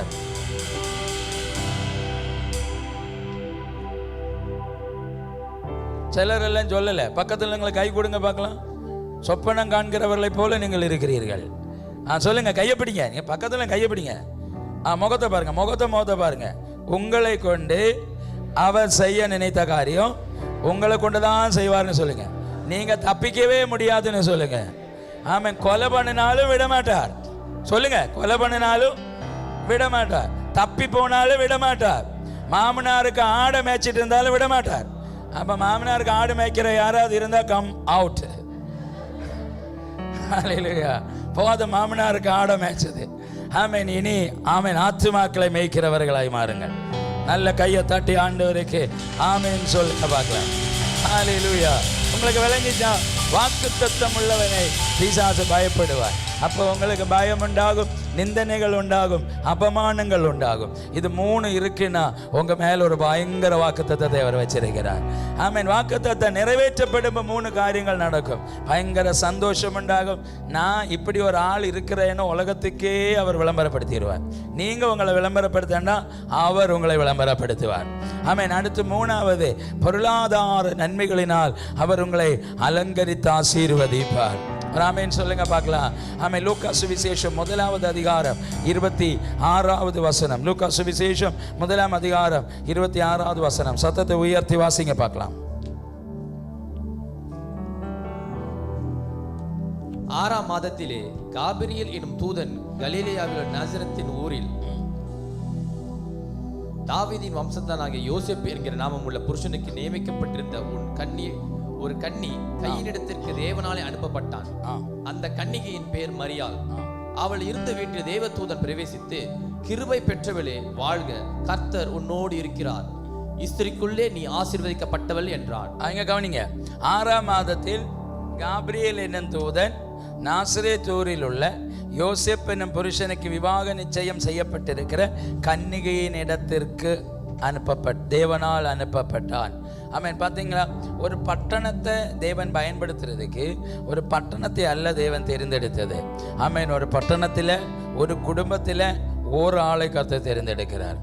அப்புறம் அவங்களை தெரிந்தெடுத்து அவர்களை கொண்டுதான் அவங்க வீட்டையும் அவங்க பட்டணத்தையும் கர்த்தர் ஆசீர்வதிக்கிறார். அப்படின்னா ஜோகூரின் எழுப்புதலுக்கு ஜோகூரை அல்ல ஆண்டவர் தெரிந்தெடுத்தது, ஜோகூரில் உள்ள அத்தனை குடும்பங்களை அல்ல தெரிந்தெடுத்தது. ஜோகூரில் ஒரு குடும்பத்தில் தேவன் தெரிந்தெடுத்த ஏதோ ஒரு பாத்திரம் இதுக்குள்ள இருக்கிறீங்க. ஒரு பெனடிக்ட் ராஜனை எழுப்பி ஆமென். இந்த தேசத்தில் இவ்வளவு அசைவை கொண்டு வர ஆண்டவரால் முடிந்திருக்குவானா? ஆமென். உங்களை அத்தனை பேரையும் எழுப்பி இந்த பட்டணத்தையே தேவராஜ்யத்துக்கு திருப்ப சர்வ வல்லவரால் முடியும்னு சொன்னா எத்தனை பேர் கையை தட்டி ஆண்டவருக்கு ஆமென் சொல்வீங்க? இந்த பகல் சொல்லுங்க, கர்த்தர் என்னை பயன்படுத்துகிற வேலை வந்திருக்குன்னு சொல்லுங்க. ஹல்லேலூயா. ஆமென். ஒரு ஆளை தான் கர்த்தர் தெரிந்தெடுத்தார். இங்க கவனிங்க. ஆமென். மரியாள், ஆமென், யோசேப்புக்கு விவாகம் நிச்சயம் செய்யப்பட்டிருந்த மரியாள் அடைக்கப்பட்ட அறைக்குள்ளே இருக்கும் பொழுது தேவனால் அவளை குறித்த வாக்குத்தத்தத்தை காபிரியேல் அவள் இருந்த இடத்துல போய் சொல்றான். ஆமென். அப்படின்னா தேவன் நம்மோடு பேசணும்னு திட்டம் வச்சிருந்தா எப்படி வேணாலும் பேசுவார். உங்களுக்கு தெரியுமா? நீங்க தீர்க்க தரிசிகளை தேடி போய் தீர்க்க தரிசனம் கேட்கிறதும் தீர்க்க தரிசனம் உங்களை தேடி வர்றதுக்கும் ரெண்டுக்கும் வித்தியாசம் இருக்கு. உங்களை தேவ சத்தம் தேடி வர்றதுக்கும் நீங்க தேடி போய் வாங்குறதுக்கும் ரெண்டுக்கும் வித்தியாசம் இருக்கு. உங்களை தேடி வர்றது நீங்க தேடி போய் வாங்குறத விட உங்களை தேடி வர்றது பவர்ஃபுல்லானதா இருக்கும். அது ஆக்குரேட்டா இருக்கும். எத்தனை பேர் ஆமேன்னு சொல்வீங்க? ஆமென். நீங்கள் எப்பவுமே ஜெபம் பண்ணணும். ஆண்டவரே, நான் போய் இல்லை ஒரு சத்தத்தை கேட்க வேண்டியது, நீர் ஒரு தீர்க்கனை எங்கள் நடுவில் அனுப்புனா என் கூட இன்னைக்கு நீர் பேசி இருக்கணும் ஆண்டவரே. அப்படி நீங்கள் ஜெபம் பண்ணணும். ஆண்டவர் உங்கள் கூட பேசுறது ஆக்குரேட்டாக இருக்கும். நீங்கள் ஒரு தீர்க்கதரிசியை தேடி போய் கேட்கும்போது நீங்கள் கேட்டு விலைக்கு வாங்குற மாதிரி வாங்குறீங்க. ஆமென். நீங்கள் நேர திருப்பி ஆண்டவர் உங்கள் கூட பேசணும்னு திட்டம் வச்சுருந்தா அவர் பேச வேண்டியவங்ககிட்ட பேச வேண்டிய காரியங்கள் கட்டாயம் பேசியிருப்பார். இன்றைக்கி ஞாயிற்றுக்கிழமை ஆண்டவர்கிட்ட சொல்லுங்கள், நான் உங்கள் சத்தத்தை கேட்க விரும்புகிறேன் ஆண்டவரே, நீங்கள் என் கூட பேசணும் ஆண்டவரேன்னு சொல்லுங்கள். கண்டிப்பாக கர்த்தர் உங்கள் கூட பேசுவார். அவர் சொல்கிற வார்த்தை அங்கிட்டும் இங்கிட்டும் மாறாது. ஒரு நல்ல ஆமென்னு சொல்லுங்கள் பார்க்கலாம். மரியாள் இருந்த அறைக்குள் மரியாள் பக்கம் போய் தூதன் அவளுக்கு வாழ்த்துதலை சொல்லி ஒரு பெரிய வாக்குத்தத்தத்தை கொடுக்கிறான். அந்த வசனத்தை வாசிங்க பார்க்கலாம். 6ஆம் மாதத்தில் காபிரியேல் எனும் தூதன் கலிலேயாவில் உள்ள நாசரேத் என்னும் ஊரில் தாவீதின் வம்சத்தானாக யோசேப்பு என்கிற நாமமுள்ள புருஷனுக்கு நியமிக்கப்பட்டிருந்த ஒரு கன்னி கையினிடத்திற்கு தேவனாலே அனுப்பப்பட்டாள். அந்த கன்னிகையின் பெயர் மரியாள். அவள் இருந்த வீட்டில் தேவதூதன் பிரவேசித்து, கிருபை பெற்றவளே வாழ்க, கர்த்தர் உன்னோடு இருக்கிறார், ஸ்திரீகளுக்குள்ளே நீ ஆசீர்வதிக்கப்பட்டவள் என்றாள். அவளோ அவனை கண்டு அவன் வார்த்தையினால் கலங்கி அவள் வார்த்தைகளினால் கலங்கி இந்த வாழ்த்துதல் எப்படிப்பட்டதோ என்று சிந்தித்துக் கொண்டிருந்தாள், பயந்தாள். ஒரு நல்ல ஆமென் சொல்லுங்க பார்க்கலாம். அப்ப வாக்குத்தத்தம் கேட்கும்போ நமக்கு ஒரு பயம் உண்டாகும். எப்ப எல்லாம் பெரிய பெரிய வாக்குத்தத்தங்கள் உங்க மேல வருதோ அப்ப எல்லாம் நீங்க ரெடி ஆயிக்குவாங்க, நீங்க பயப்படுறதுக்கு ரெடி ஆயிக்குவாங்க. ஹல்லேலூயா. காரணம் வாக்குத்தத்தம் இல்லாத பட்சம் உங்களுக்கு எந்த ப்ராப்ளமே இல்லை. ஆனால் வாக்குத்தத்தம் உங்கள் மேலே விழுந்துட்டு சாத்தானுடைய சாகல கண்ணு உங்கள் மேலே விழுந்துடும். ஆமென். உலகத்தானுடைய கண்கள் ஃபுல்லாக விழுந்துடும். எப்போ கர்த்தர் உங்களை குறித்துள்ள காட்ஸ் பிளான் அவர் உங்களுக்கு தெரிவிக்கிறாரோ அடுத்த நிமிடம் சாத்தானுடைய ஆக்கிரமணங்கள் நம்ம மேலே பதிய ஆரம்பிச்சிடும். ஆனால் சர்வ வல்லவர் பாதுகாக்க நம்ம கூட இருப்பார். ஹல்லேலூயா. ஆமென். வாக்குத்தத்தம் வந்துச்சுன்னா ஒரு பயங்கர பயம் உண்டாகும். இங்க கவனிங்க. மரியாள் இந்த வாழ்த்துதலை கேட்டவுடன் அவள் கலங்குகிறாள், நடுங்குகிறாள், பயப்படுகிறாள். இது என்னமாய் முடியுமோ? நான் யார்? ஒரு கன்னிகை. ஆமென். இவ்வளோ பெரிய வாக்குத்தத்தத்தெல்லாம் சொல்ல என்கிட்ட வர்றார், அது எப்படி நடக்கும் அப்படின்னு பயப்படுகிறாள். ஒன்று. அடுத்து வாசிங்க. தேவதூதன் அவளை நோக்கி, மரியாளே பயப்படாதே, நீ தேவனிடத்தில் கிருபை பெற்றாய், இதோ நீ கர்ப்பவதியாகி ஒரு குமாரனை பெறுவாய், அவருக்கு இயேசு என்று பெயரிடுவாய். நல்ல ஒரு ஆமென் சொல்லுங்க பார்க்கலாம். கிருபை உள்ளவங்களை தேடிதான் தேவனுடைய தீர்க்க தரிசன சத்தம் எப்போ வரும். உங்க மேல கிருபை கரைஞ்ச ஃபேவர், கிருபைங்கிற அங்க சொல்லப்பட்டிருக்க அந்த வார்த்தைக்கு ஆமென் ஆங்கில பைபிளில் சொல்லப்பட்டிருக்கிறது ஃபேவர். ஆமென். ஃபேவர்னா பிரசாதம், விருப்பம். ஆமென். உங்களுக்கு ஆண்டவருக்கு ஃபேவர் விழுந்துச்சுன்னா கண்டிப்பா ஆண்டவர் உங்க கூட பேசுவார். ஃபேவர் உள்ளவங்க கூட அவர் பேசிக்கிட்டே இருப்பார். ஃபேவர் உள்ளவங்க கூட அவருடைய சத்தம் எப்பவும் வந்துகிட்டே இருக்கும். ஃபேவர் விழுந்தா சர்வவல்லவருடைய சத்தத்தை நம்ம கேட்கலாம். மரியாளுக்கு அவருடைய ஃபேவர் விழுந்தது, அதனால தான் தூதன் அவளை தேடி வந்தார். மரியாளுக்கு ஆண்டவருடைய ஃபேவர் விழுந்தது, அதனால தான் மரியாள் கூட ஆண்டவர் பேசுகிறார், பெரிய வாக்குத்தத்தத்தை கொடுக்கிறார். ஆமென். கிருபை பெற்றவளை வாழ்கன்னு சொல்லி வாழ்த்துகிறார். அதுக்கப்புறம் இயேசு கிறிஸ்துவை குறித்து ஒரு பெரிய வாக்குத்தத்தத்தையே கொடுக்கிறார். நீ கர்ப்பவதியாவாய், ஒரு குமாரனை பெறுவாய், அவர் இன்னாராய் இருப்பார் அப்படின்னு சொல்லி ஒரு பெரிய வாக்குத்தத்தை கொடுக்கிறார். இந்த வாக்குத்தத்தம் கொடுக்கும்போது மரியாள் திருமணமாகாதவள், கன்னிகை, விவாக நிச்சயம் செய்ய நிந்திக்கப்பட்டவள். இப்படி ஒரு கன்னிகை கர்ப்பவதி ஆகிறாளுங்கிற வார்த்தையை கேட்டா அது சாதாரண காரியம் அல்ல. அப்படின்னு நான் சொல்வேன், மரியாள் மேல விழுந்த இந்த கிருபை ஆமேன் அவளை ஆமேன் ஒரு பெரிய ஆளாக்கக்கூடிய கிருபை அல்ல. உபத்திரவங்களை பிரச்சனைகளையும் தாங்கிக் கொள்ள தேவன் அவளுக்கு கொடுத்த வரம் தான் அந்த கிருபைங்கிறது. உங்களுக்கு தெரியுமா, எப்ப ஆண்டவர் உங்களுக்கு ஒரு வாக்குத்தத்தத்தை தருகிறாரோ அடுத்த செகண்ட் அந்த வாக்குத்தத்தத்துக்காய் நீங்க கொடுக்கிற கிரயத்துக்கு தேவையான பலனையும் அவர் உங்களுக்கு தந்துட்டு தான் வாக்குத்தத்தத்தை தருவார்னா எத்தனை பேர் கையை தட்டி ஆண்டவருக்கு ஆமேன் சொல்வீங்க? நீங்க அழ வேண்டிய நிலைமை வந்தா அழக்கூடிய பலனை அவர் உங்களுக்கு தருவார். அவமானப்பட வேண்டிய பிரச்சனைகள் வந்தா அவமானத்தை ஃபேஸ் பண்ணக்கூடிய கிருபையை தருவார். நிந்திக்கப்பட வேண்டிய சூழ்நிலை வந்தா நிந்தனையை தாங்கக்கூடிய பலனை அவர் உங்களுக்கு தருவார். ஒரு கிருபை வெளிப்படுகிறதுக்குள்ள அந்த பலன் வாக்குத்தத்தம் வெளிப்படுறதுக்குள்ள அதற்குரிய பலன் உங்க மேல வெளிப்பட்டு இருக்கும். இன்னைக்கு பகலும் யார் மேல எல்லாமோ அந்த பலன் வெளிப்படுகிறது. கையை தட்டி நீங்க அதை இன்னைக்கு பகல் ரிசீவ் பண்ணுங்க. Come on, come on, come on. கொஞ்ச நேரம் அந்நிய பாஷையில பேசுங்க, அந்நிய பாஷையில பேசுங்க. ஆமென். கொஞ்ச நாட்களாய் சிலதை தாங்க முடியாத வலி, தாங்க முடியாத போராட்டங்கள், கேட்காத காரியங்களை கேட்டுக்கிட்டு இருக்கிற அவமானப்படுத்துகிற வார்த்தைகள், இருதயத்தை உடைக்கிற அனுபவங்கள், வெளியில சொல்ல முடியாத நிந்தனைகள், இந்த பகல் நேரத்தில் சர்வ வல்லவர் சொல்றார், வாக்குத்தத்தம் உள்ளவனே பிரச்சனையை ஃபேஸ் பண்ணக்கூடிய பலனையும் அவர் தர்றார்னா வாக்குத்தத்தம் சொல்றதுக்கு முன்னாடியே அதுல வர வேண்டிய பிரச்சனையை முன்னாடி கண்டு அதுக்குரிய பலனை அவர் ஆல்ரெடி நமக்கு தந்துருவார். அதனாலதான் அப்போஸ்தலர் நடவடிக்கைகள் 1 அதிகாரம் 8 வசனத்தில் ஆமென் அவர் சீஷர்களை பார்த்து சொன்னார், நீங்கள் எருசலேமை விட்டு போகாமல் என்னிடம் கேட்ட பிதாவின் வாக்குத்தத்தத்தை நிறைவேற காத்திருங்கள். பரிசுத்த ஆவியானவர் உங்களிடத்தில் வரும்பொழுது நீங்கள் பலன் அடைந்து. எதுக்கு இந்த பலன் தெரியுமா? பயங்கர பிரச்சனை நீங்க ஃபேஸ் பண்ண போறீங்க. என் நாமத்து நிமித்தம் அவமானப்பட போறீங்க, தண்டிக்கப்பட போறீங்க, உபத்திரவப்பட போறீங்க, நிந்திக்கப்பட போறீங்க, நிறைய பிரச்சனைகளை நீங்க சந்திக்க போறீங்க. அந்த பிரச்சனைகள் எல்லாம் வரும் பொழுது அந்த பிரச்சனைக்கு நடுவில் துவண்டு விழுந்து போகாம அதை மேற்கொள்ளக்கூடிய பலன் தான் பரிசுத்த ஆவியானவருடைய பலன். இன்னைக்கு பகல் அந்த பலனை பெற்றிருக்கிறவங்களுக்காக நான் ஆண்டவரை துதிக்கிறேன். அப்படி ஒரு பலன் உள்ளவங்க ஆவிக்குரிய வாழ்க்கையில் விழுந்து போகவே மாட்டாங்க. உங்களுக்கு தெரியுமா, சத்துருக்க வேலையே நம்மளை அவமானப்படுத்தி நிந்தித்து பரிகாசம் பண்ணி நம்முடைய பேரை கெடுத்து சர்வ வல்லவருடைய திட்டத்தை நிறைவேற்ற விடாம ஆக்கணுங்கிறது தான். ஆனால் சர்வ வல்லவருடைய வேலை அந்த பிரச்சனையை ஃபேஸ் பண்ணக்கூடிய கிருபையை நமக்கு தருவார். ஆமேன். அதுதான் சர்வ வல்லவருடைய ஆமேன் வேலை. மரியாளுக்கு வாக்குத்தத்தம் விழுந்தது. வாக்குத்தத்தம் விழுந்த உடனே வாக்குத்தத்தத்தை தாங்கக்கூடிய கிருபையும் ஆண்டவர் கொடுக்கிறார். மரியாள் கேட்கிறார், இது எப்படி என் லைஃப்ல நடக்கும்? ஆமேன். நான் கன்னிகை, ஆமேன், இது எனக்கு சாத்தியமாகுமா? பல நேரங்களில் நம்மகிட்டையும் பெரிய பெரிய வாக்குத்தத்தங்கள் எல்லாம் வரும்போது நமக்குள்ள ஒரு கேள்வி இருக்கும், இது எப்படி என் வாழ்க்கையில் நடக்கும், இது எப்படி சம்பவிக்கும்? எனக்கு அதுக்குரிய நாலேஜ் இல்லை, அதுக்குரிய ஃபேமிலி பேக்ரவுண்ட் இல்லை, அதுக்குரிய அனாயிண்டிங் இல்லை, ஆமேன், அதை செய்யக்கூடிய திறமை எனக்கு இல்லை. திரும்ப ஆண்டவர் சொன்ன வாக்குத்தத்தம் என் மேலே எப்படி நடக்கும் என்கிற கேள்வி நம்ம எல்லாருக்கும் உண்டாகும். ஆனால் உங்களுக்கு தெரியுமா, வாக்குத்தத்தம் நிறைவேறதுக்கு ஒன்றும் வேண்டாம். மரியாள் அங்கே சொல்ற கேட்கிற கேள்விக்கு மரியாளுக்கு சொல்ற பதில் இதுதான், பரிசுத்த ஆவியானவர் உன்மேல் வருவார், உன்னதமானவருடைய மகிமை உன்மேல் நிழலிடும், அப்பொழுது உண்டாகிற பரிசுத்தம் அதுதான் ஜீசஸ். கையை தட்டி ஆண்டவருக்கு ஆமேன் சொல்லுங்க பார்க்கலாம். அப்படின்னு நான் சொல்றேன், பரிசுத்த ஆவியானவர் உங்க மேல் வருவார். ஆமேன். பரிசுத்த ஆவி உன்னதமானவருடைய வல்லமை உங்கள் மேலே இறங்கும். இது ரெண்டு இறங்கிச்சுன்னா வாக்குத்தத்தம் நிறைவேற்றப்படும். நான் பல நேரமும் ஆண்டவர்கிட்ட இப்படி கேட்டிருக்கிறேன், ஏன் ஆண்டவரே இவ்வளோ பெரிய வாக்குத்தத்தத்தை ஆமேன் மரியாள்கிட்ட போய் நீங்கள் கொடுக்குறீங்க?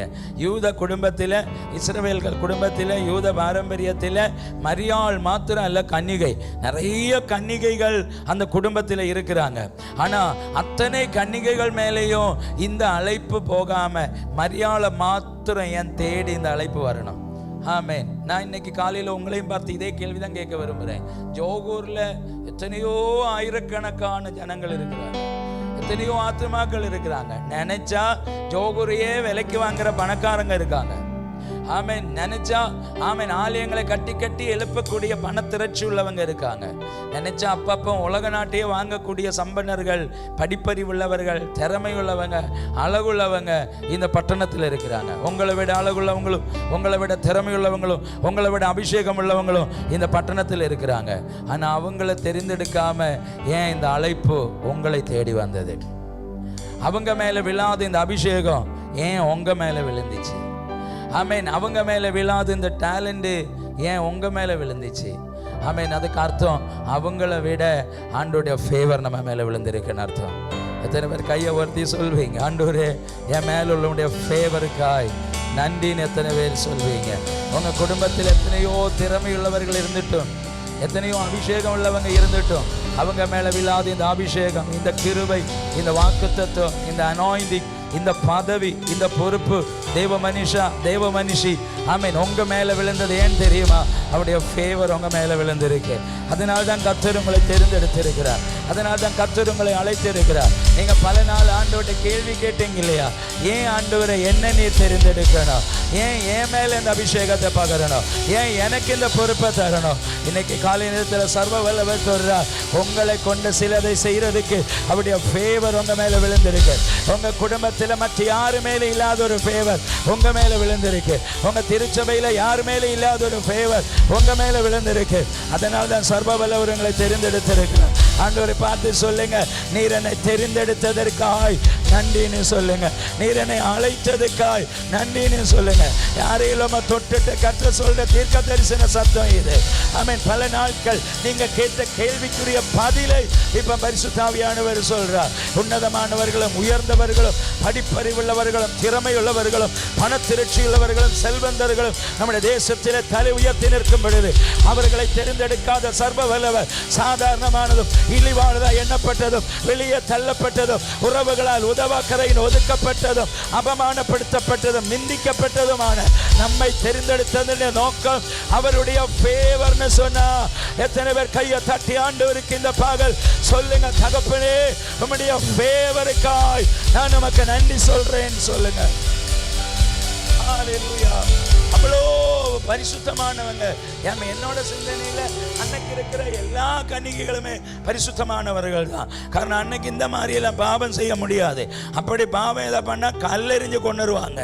ஆமென். அதனால அன்னைக்குரிய கன்னிகைகள் ஃபுல்லா பரிசுத்தமானவர்கள் தான் இருந்திருப்பாங்க.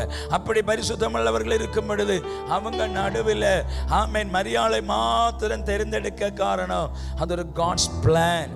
இன்னைக்கு பகலும் அப்படி ஒரு பிளான் உங்க மேல விழுந்திருக்குன்னு சொன்னா எத்தனை பேர் ஆமென் சொல்வீங்க ஆண்டவருக்கு? ஹல்லேலூயா. மரியாளை கர்த்தர் தெரிந்தெடுத்தது ஆமென் அவருடைய ஃபேவர் அவள் மேல பதிஞ்சதுனால. இனி ரெண்டு, இவ்வளோ பெரிய வாக்குத்தத்தத்தை வேற யாருக்கும் கொடுக்காம ஏன் மரியாளுக்கு போய் இந்த வாக்குத்தத்தத்தை கொடுக்கணும்? நான் பல நேரமும் ஆண்டவர்கிட்ட கேட்டேன், ஏன் ஆண்டவரே ஆமென் இவ்வளோ பெரிய வாக்குத்தத்தத்தை மரியாள்கிட்ட போய் கொடுக்கீங்க? நீங்க சில நேரம் பார்த்துருக்கீங்களா, ஒரு திறமையும் ஆமென் ஒரு ஆமென் அபிஷேகமும் கிருபையும் ஆமென் எஜுகேஷனும் இது ஒன்றும் இல்லாத ஒரு சாதாரணமானவங்ககிட்ட தான் பெரிய பொறுப்பை கர்த்தர் கொடுப்பார். அப்ப நம்முடைய கேள்வி, என்னோட டேலண்ட்டுக்கு என்னோட திறமைக்கு இப்படி ஒன்று தந்தா நான் எப்படி ஆண்டவர் அதை மேனேஜ் பண்ணுவேன்? அது நம்முடைய கேள்வி. ஆனா உங்களுக்கு தெரியுமா, உங்களை கொண்டு தான் அதை செய்ய முடியும்னு சர்வ வல்லவர் பார்த்திருப்பார். அதனால தான் அவர் உங்ககிட்ட அதை தந்தது. அவங்க தலையில கை வச்சுட்டு சொல்லுங்க, நீங்க தந்த பொறுப்புக்காய் நன்றின்னு சொல்லுங்க. ஹல்லேலூயா. நீங்க கொஞ்சம் யோசிச்சு பாருங்க. நீங்க கவனிங்க, கொஞ்சம் நீங்க யோசிச்சு பாருங்க. உங்க ஃபேமிலியில எவ்வளவு பெரியவங்க, பணத்திரட்சி உள்ளவங்க, உங்களை விட எஜுகேட்டடானவங்க, நாலேஜ் உள்ளவங்க, அழகுள்ளவங்க, அந்தஸ்து உள்ளவங்க உங்கள் ஃபேமிலியில் இருக்காங்க. ஆனால் அவங்களுக்கு யாருக்கும் கொடுக்காத அந்த கிருபையை ஏன் ஆண்டவர் உங்களுக்கு தந்தார்? அவங்க யாருக்கும் கொடுக்காத அந்த பொறுப்பை ஏன் ஆண்டவர் உங்களுக்கு தந்தார்? அவங்க மேலே யார் மேலேயும் விழாத அந்த அபிஷேகத்தை ஏன் ஆண்டவர் உங்கள் மேலே தந்தார்? ஆமென். அதோடைய ஃபேவர்னு சொன்னா எத்தனை பேர் ஆமென் சொல்வீங்க? ஹல்லேலூயா. இனி ரெண்டு, மரியாளுக்கு மாத்திரம் ஏன் ஆண்டவர் இந்த வாக்குத்தத்தத்தை கொடுக்கணும், வேற யாருக்கும் ஏன் கொடுக்கல? ஸோ மரியாள் மேலே தான் அந்த கிருபை விழுந்திருக்கு. எந்த கிருபைன்னு தெரியுமா? பிரச்சனையை ஃபேஸ் பண்ணக்கூடிய கிருபை. உங்களுக்கு தெரியுமா, கஷ்டம் சகிக்க ஆண்டவர் சிலருக்கு வரங்களை கொடுத்திருக்கிறார். அந்த வரங்கள் கொடுத்தவங்க தான் அவர் கஷ்டத்தை கொடுப்பார். இல்லாதவங்களுக்கு ஆண்டவர் வருத்தத்தை கொடுக்க மாட்டார். இல்லாதவங்களுக்கு கஷ்டம் வந்துச்சுன்னா அவங்க ஆண்டவர் விட்டு விலகி போயிடுவாங்க. ஆனால் இந்த வரம் உள்ளவங்களுக்கு கஷ்டம் கொடுத்தா எவ்வளோ பெரிய பிரச்சனை வந்தாலும் அவங்க அதை ஃபேஸ் பண்ணி நிற்பாங்க. அதை தெரிஞ்சு தான் ஆண்டவர் வருத்தத்தை கொடுப்பார். அடுத்து 3, இந்த வாக்குத்தத்தத்தை வேற யார்ட்டையாவது கொடுத்துருந்தா அவங்க அடுத்த செகண்ட் போய் அபோர்ட் பண்ணியிருப்பாங்க, பிள்ளைய அபோஷம் பண்ணியிருப்பாங்க. ஆமென். கன்னிகை கர்ப்பவதி ஆகிறதும் அதுக்கப்புறம் வருகிற நிந்தனைகளும் அபமானங்களும் கொஞ்சம் ஒன்றும் இல்லை. மாத்திரமேல இவள் விவாக நிச்சயம் செய்யப்பட்ட பெண் அப்படின்னு இவட லைஃபே அதோட கேள்விக்குறியாயிரும், அவளுடைய ஃபியூச்சர் அதோட கெட்டு போயிடும். அப்படி ஒரு பிள்ளைக்கு இப்படி ஒரு வாக்குத்தத்தம் வரும்போது கண்டிப்பாய் அவளால் ஏற்றுக்கொள்ளவே முடியாது. அப்போ இப்படி ஒரு வாக்குத்தத்தம் வேற யாருக்காவது கொடுத்திருந்தா கண்டிப்பாக அந்த வாக்குத்தத்தத்தை அவங்க அபோஷம் பண்ணியிருப்பாங்க. ஆனால் மரியாள்கிட்ட கொடுத்தா அதனுடைய நிறைவேறுதலுக்கு அவள் என்ன கிரயத்தையும் கொடுக்க தயாராயிருப்பாள். ஆமாம். இன்னைக்கு ஏன் ஆண்டவர் உங்களுக்கு சில தரிசனத்தை தருவான்னு தெரியுமா? அந்த தரிசனத்துக்காய் கிரயம் கொடுக்கக்கூடிய ஒரு பலன் உங்களுக்குள்ள இருக்கிறதுன்னு பார்த்துட்டு தான் ஆண்டவர் உங்களுக்கு அந்த கிருபையை தந்திருக்கிறார்னா எத்தனை பேர் கையை தட்டி ஆண்டவருக்கு ஆமேன் சொல்வீங்க? நல்ல சத்தமா கையை தட்டி ஆவியில நிரம்பி 1-2 நிமிடங்கள் ஆண்டவரை துதிங்க பார்க்கலாம். ரிகானமா சேகெரிபிரி லிட்டரலர ஷேகேரியாண்டரா யாதனமா சேதேரியா. வாயை தரங்க அன்ய பாஷையில பேசுங்க. உடரபா ஷேகேரியாண்டரா ரேபால ஹாட்ட சேகேரியாண்டரா லேர ஷேகேரியாண்டரா. ஆண்டவரை துதிங்க. என் கர்த்தர் உங்க மேல ஒரு அபிஷேகத்தை வச்சா, ஏன் அந்த வாக்குத்தத்தத்தை உங்களுக்கு தந்தா? நீங்க கேட்ட வாக்குத்தத்தம் பெரியது, உங்க மேல கிடக்கிற அழைப்பு பெரியது, உங்க மேல உள்ள தரிசனம் பெரியது, உங்க மேல உள்ள அபிஷேகம் பெரியது. ஏன் அந்த வாக்குத்தத்தத்துக்கு கிரயம் கொடுக்கக்கூடிய கிருபையை கர்த்தர் உங்களுக்கு தந்திருக்கிறார். உங்களால் அது முடியும்னு சொல்லி நம்பிதான் கர்த்தர் அதை தந்திருக்கிறார். இந்த பகல் ஆண்டவர் தந்த பொறுப்புக்காய் ஆண்டவருக்கு come on church, let us say ketenia lepra kashatana. அந்த பிரச்சனையை மேற்கொள்ளக்கூடிய அபிஷேகம் இறங்கட்டும், பிரச்சனையை மேற்கொள்ளக்கூடிய கிருபை வெளிப்படட்டும், பிரச்சனையை மேற்கொள்ளக்கூடிய வல்லமை வெளிப்படட்டும், போராட்டங்களை ஜெயிக்கக்கூடிய அபிஷேகம் வெளிப்படட்டும். யாரையும் நம்ம பரிசுத்த ஆவியானவர் தொடுறார், யார் மேலே நம்ம ஒரு பிரசன்னம் இந்த காலை நேரத்தில் விழுகிறது. கமன் கையை தட்டி இப்ப அதை ரிசீவ் பண்ணுங்க. ஓ ராபா ஷேகேனியா சேத்தஸ் கமா தெரலரா லெசட்டர் கமாஸ் மத்தேரி அசன்டரலரா ஷேகேனி ரியா தெரல சேகேட்டேரி எஸ்மா கோரோ ஷேகேனியா யாஸ்மா தெரலரா ஷேகே. கொஞ்ச நாளா நீங்க கேட்டிருக்கிற கேள்வி, ஏன் என் லைஃப்ல இப்படி நடந்துச்சு? எனக்கு ஏன் இந்த பொறுப்பை தந்தா? எனக்கு ஏன் இந்த அதிகாரத்தை தந்தா? எனக்கு ஏன் இந்த அபிஷேகத்தை தந்தா? என் திறமைக்கு மேல உள்ளது இந்த பொறுப்பு, என்னால முடியாது. No brother, no sister. Amen. இந்த பகல் சர்வ வல்லவர் சொல்றார், உங்களால் அது முடியும்.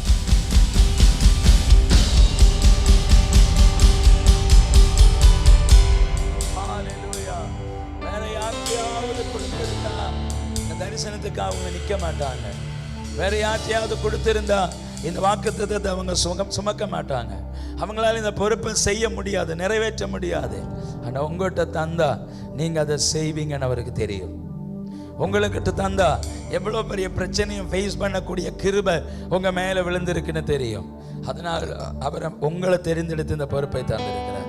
சொல்லுங்க, என்னை நம்பி நீர் தந்த பொறுப்புக்காய் நன்றின்னு சொல்லுங்க. ஹோ ராபா ஷேகனதனா யாதாரல ராபா சேகேனி. ஆமென். சொல்லுங்க, ஆண்டவரே என்னை நம்பி நீர் தந்த அபிஷேகத்துக்காய், என்னை நம்பி நீர் தந்த ஊழியத்துக்காய்.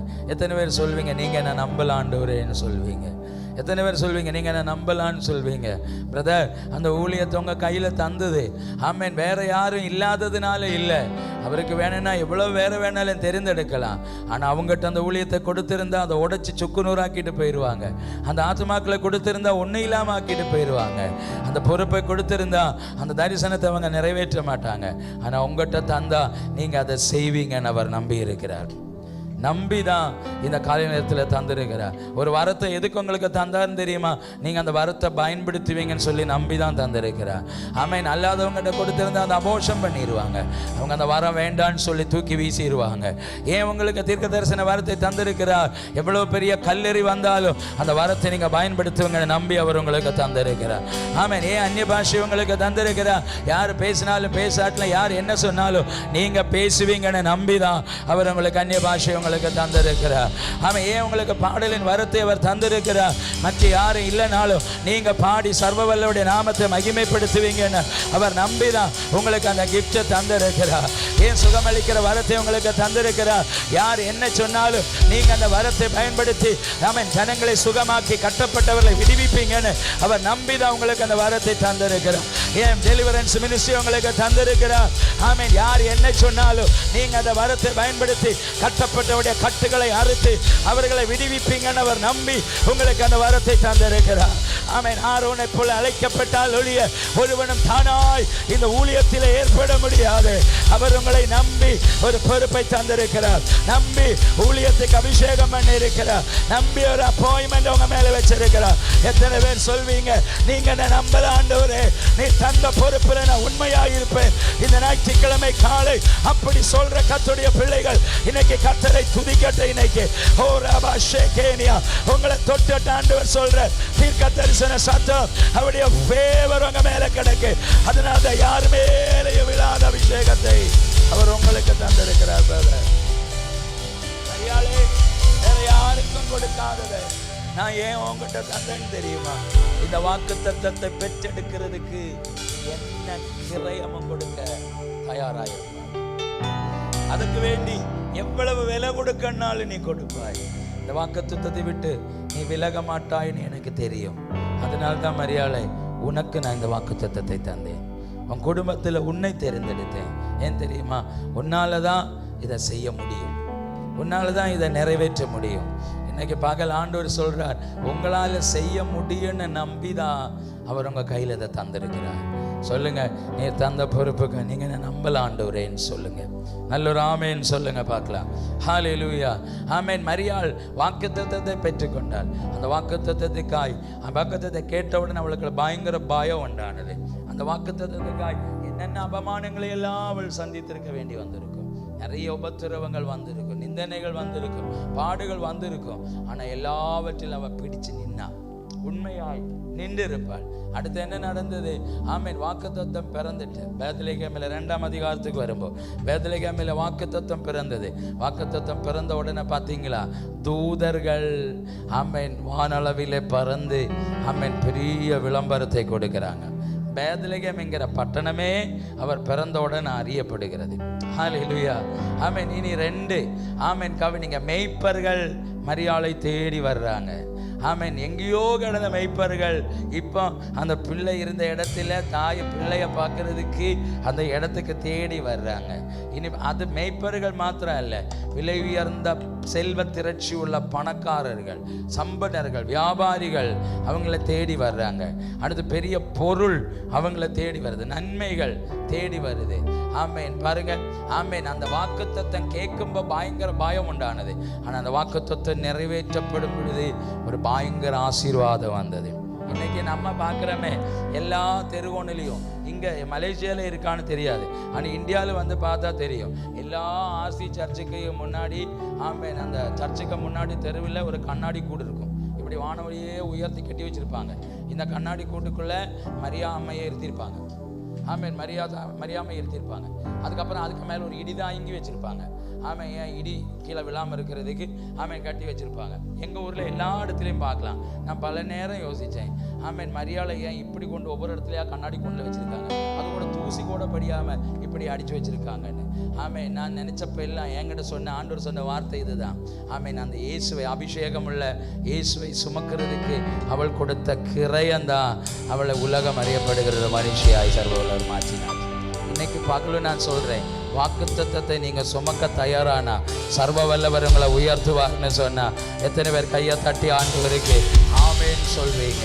இனி 2வது ஆமேன் ஆதியாகமம் 5ஆம் அதிகாரம் 37வது அதிகாரம் முதல் வாசித்தீங்கன்னா, ஆபிரகாமின் ஏக குமாரனாக ஈசாக்கினால் தெரிந்தெடுக்கப்பட்ட இரண்டாம் குமாரன் யாக்கோபினால் ஆமென் தேவன் அபிஷேகம் பண்ண பிள்ளை யோசேப்பு யாக்கோபின் வீட்டில் இருக்கும் பொழுதே ஒரு காலை நேரம் ஆமென் ஒரு இரவு நேரம் ஒரு சொப்பனத்தை யோசேப்புக்கு தேவன் கொடுக்கிறார். 11 கட்டுகள் தன்னுடைய கட்டை வணங்குகிறதும் ஆமென் தன்னுடைய கட்டு நிமிர்ந்து நிற்கிறதும். அடுத்த நாள் திரும்ப ஒரு சொப்பனத்தை காண்கிறான். சூரியனும் சந்திரனும் 11 நட்சத்திரங்களும் தன்னை வணங்குகிறதும். இதை பார்த்த உடனே சகோதரர் சொல்றான், ஆமே நான் இப்படி ஒரு தரிசனத்தை சொப்பனத்தை பார்த்தேன்னு சொல்றான். உங்களுக்கு தெரியுமா, சொப்பனம் பார்க்கறது சிம்பிள், ஆனா பார்த்த சொப்பனத்தை சொல்றது கவனமா இருக்கணும்.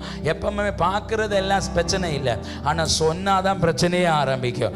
யோசேப்பு தரிசனத்தை பார்க்கிற வரைக்கும் சகோதரர்களுக்கு செல்ல பிள்ளையா இருந்தான். ஆமென் தகப்பனுக்கு செல்ல பிள்ளையா இருந்தான். எல்லாருக்கும் அவனை நல்லா பிடிச்சிருந்து அவனை நல்லா வச்சிருந்தாங்க. ஆனா எப்ப யோசேப்பு சொப்பனத்தை கண்டானோ, சொப்பனம் கண்ட அடுத்த நிமிடம் ஆமென் யோசேப்பை கொலை செய்ய சகோதரர்கள் திட்டம் பண்றாங்க. அவன் கண்ட தரிசனத்துக்கு எதிராக அவனை அவமானப்படுத்துறாங்க. சொப்பனக்காரனுங்கிற ஒரு பேரையும் பட்டத்தையும் அவனுக்கு சூட்டுறாங்க. உங்களுக்கு தெரியுமா, தரிசனம் இல்லாத பட்சம் உங்களுக்கு எந்த எதிர்ப்பும் இருக்காது. ஆனா எப்போ நீங்க வாக்குத்தத்தத்தை பெறுறீங்களோ, எப்போ உங்க மேல தரிசனம் வருகிறதோ, அடுத்த செகண்ட் உங்களுக்கு எதிர்ப்புகள் உண்டாகும், அபமானங்கள் உண்டாகும். ஆமென் கொலை செய்யப்படுகிற அந்த சவால்கள் வர சாத்தான் உங்களுக்கு எதிரே எழுப்பி விடுவான். ஆனா நான் திரும்பவும் சொல்றேன், வாக்குத்தத்தம் உள்ளவங்களை ஒன்றும் செய்ய முடியாது. இன்னைக்கு பகல் யாரையும் தொட்டெடுக்காத சொல்றா, ரத்த உறவுகள் உங்களுக்கு எதிராய் நிற்கிறா, அபமானங்கள் உங்களை தேடி வந்துட்டு இருக்கா. உங்க மேல கிடக்கிற வாக்குத்தத்தம் தான் உங்களை கண்டு சாத்தான் பயப்படுகிறார். ஒரு காட்ஸ் பிளான் உங்க மேல இருக்கிறதுனால, ஒரு தெய்வீக திட்டத்துக்கு தேவன் உங்களை திருப்புகிற வேலை வந்திருக்குன்னு சொன்னா எத்தனை பேர் கையை தட்டி ஆண்டவருக்கு ஆமேன் சொல்வீங்க? ஆமேன். யோசேப்பு தகப்பன் வீட்டில் இருக்கும்போ அவனுக்கு எந்த பிரச்சனையுமே இல்லை, செல்ல பிள்ளை மாதிரி இருக்கிறான். ஆனா தரிசனத்தை பார்த்த உடனே யோசேப்பை சொந்த சகோதரர்கள் கொலை செய்ய திட்டம் பண்றாங்க. ஒரு நாள் காலையில தகப்பன் ஒரு கூட நிறைய கொஞ்சம் அப்பமும் தண்ணி எல்லாம் எடுத்து வச்சு அவன் தலைமையில தூக்கி வச்சு யோசேப்பை பார்த்து சொல்றான், ஆமா நீ போய் சகோதரர்களை நலம் விசாரித்து வா. கொஞ்ச நாள் ஆச்சு அவர் வீட்டை விட்டு போயிட்டு, எங்க இருக்காங்க என்ன பண்றாங்கன்னு தெரியாது, போய் பார்த்துட்டு வான்னு சொல்றான். யோசேப்புக்கு தெரியாது அந்த வீட்டை விட்டு இறங்கும்போ அதுதான் கடைசி பிரயாணம். இனி நான் தகப்பனை பார்க்க மாட்டேனோ, போயிட்டு அந்த வீட்டுக்கு வருவேனோ, வரமாட்டேனோ யோசேப்புக்கு தெரியாது. யோசேப்பை வீட்டை விட்டு இறங்கும்போ களங்கமற்ற இருதயத்தோடு சகோதரர்களை நலம் விசாரிக்க புறப்படுகிறார். ஆமென். சகோதரர்களை இவனை கொலை பண்ண திட்டம் போட்டு தெரிந்தும் ஆமென் இல்லை அறிந்தும் ஆமென் யாக்கோபு யோசேப்பை அனுப்புறான். பாருங்களேன், இன்னைக்கு பகல் நான் சொல்றேன், சில நேரங்களில் ஆமென் ஆடுகளை ஓநாய்களுக்குள் அனுப்புறது மாதிரி சர்வ வல்லவர் உங்களை அனுப்புவார். ஆமென். அங்க நீங்க சர்ப்பத்தை போல வினா உள்ளவர்களும் புறாவை போல கபடற்றவர்களுமாய் இருங்கள். கர்த்தர் உங்க மேல சொன்ன வாக்குத்தத்தம் நிறைவேறுவதற்கு அவர் திறந்து தருகிற வாசல் தான் அது. ஒருவேளை தகப்பனால் அனுப்பப்படலாம், தலைவர்களால் அனுப்பப்படலாம், நான் நம்பினவர்களால் அனுப்பப்படலாம். ஆனா ஒரு காரியம் உறுதி, நீங்க வெளியில இறங்குறீங்கன்னா ஆண்டவருடைய வாக்குத்தத்தத்துக்குள்ள கால் வைக்கிறீங்கன்னு அர்த்தம். ஆமென். எப்போ உங்களுக்கு எதிர்ப்புண்டாகுதோ அப்பமே வாக்குத்தத்த நிறைவேறுதலை நீங்க ஸ்டெப் வச்சிட்டீங்கன்னு அர்த்தம். யோசேப்பு சகோதரரை தேடி தேடி நடக்கிறான், எங்கேயும் காணல. ஆமென். கடைசியில ஆமென் சகோதரர்கள் இன்ன இடத்துல இருக்கிறார்கள் என்கிறது யோசேப்புக்கு அறிவிக்கப்படுகிறது. யோசேப்பு சகோதரர்களை பக்கத்தில் நெருங்கி வருகிறான். அவன் தூர வர்றதை பார்த்த உடனே சகோதரர்கள் ரகசிய ஆலோசனை நடத்துகிறார்கள். ஆமென். அண்ணா சொப்பனக்காரன் வருகிறான், இதுதான் நல்ல சான்ஸ், இது விட்டுட்டா இனி கிடைக்காது. அதனால இவனை கொன்னு அவனுடைய வஸ்திரத்தை ஆமென் ஒரு மிருகத்தின் ரத்தத்தில் தோய்த்து தகப்பனிடம் மிருகம் அடிச்சு கொன்னுட்டுன்னு பொய் சொல்லிடுவன் சொல்லி யோசேப்பை கொலை செய்ய ரகசிய ஆலோசனை நடத்துறாங்க. ஆமென். ஆனா யோசேப்புக்கு எதிராக ரகசிய ஆலோசனை நடத்தும்போ அவங்க நடுவிலேயே ரூபனை கர்த்தர் எழுப்பிட்டு சொல்றா, நாம் ஏன் நம்முடைய இரத்த உறவை கொலை பண்ணணும், அவனை இந்த குழிக்குள்ள தூக்கி போட்டுடலாமே. உங்களுக்கு தெரியுமா, யூத கல்ச்சர் படி, யூத கலாச்சாரப்படி தகப்பனுக்கு அடுத்த ஸ்தானம் மூத்த பிள்ளைக்கு தான். தகப்பன் இருக்கிற வரைக்கும் தகப்பன் சொல்றத பிள்ளைங்க கேட்பாங்க. தகப்பனை மிஞ்சி ஒன்றும் செய்யக்கூடாது. தகப்பனை தாண்டினா மூத்தவன் என்ன சொல்றானோ அதுதான் செய்யணும். அவன் மூத்தவனுக்கு தான் இளையவர்கள் கீழ்ப்படியணும். ஆனா இன்னைக்கு அப்படி இல்லை, இளையவன் என்ன சொல்றாதோ அதை தான் மூத்தவங்க கீழ்ப்படியணும். கீழ்ப்படிவாங்க. ஆமென். இளையவங்க சொல்ற மாதிரி தான் மூத்தவங்க நடப்பாங்க.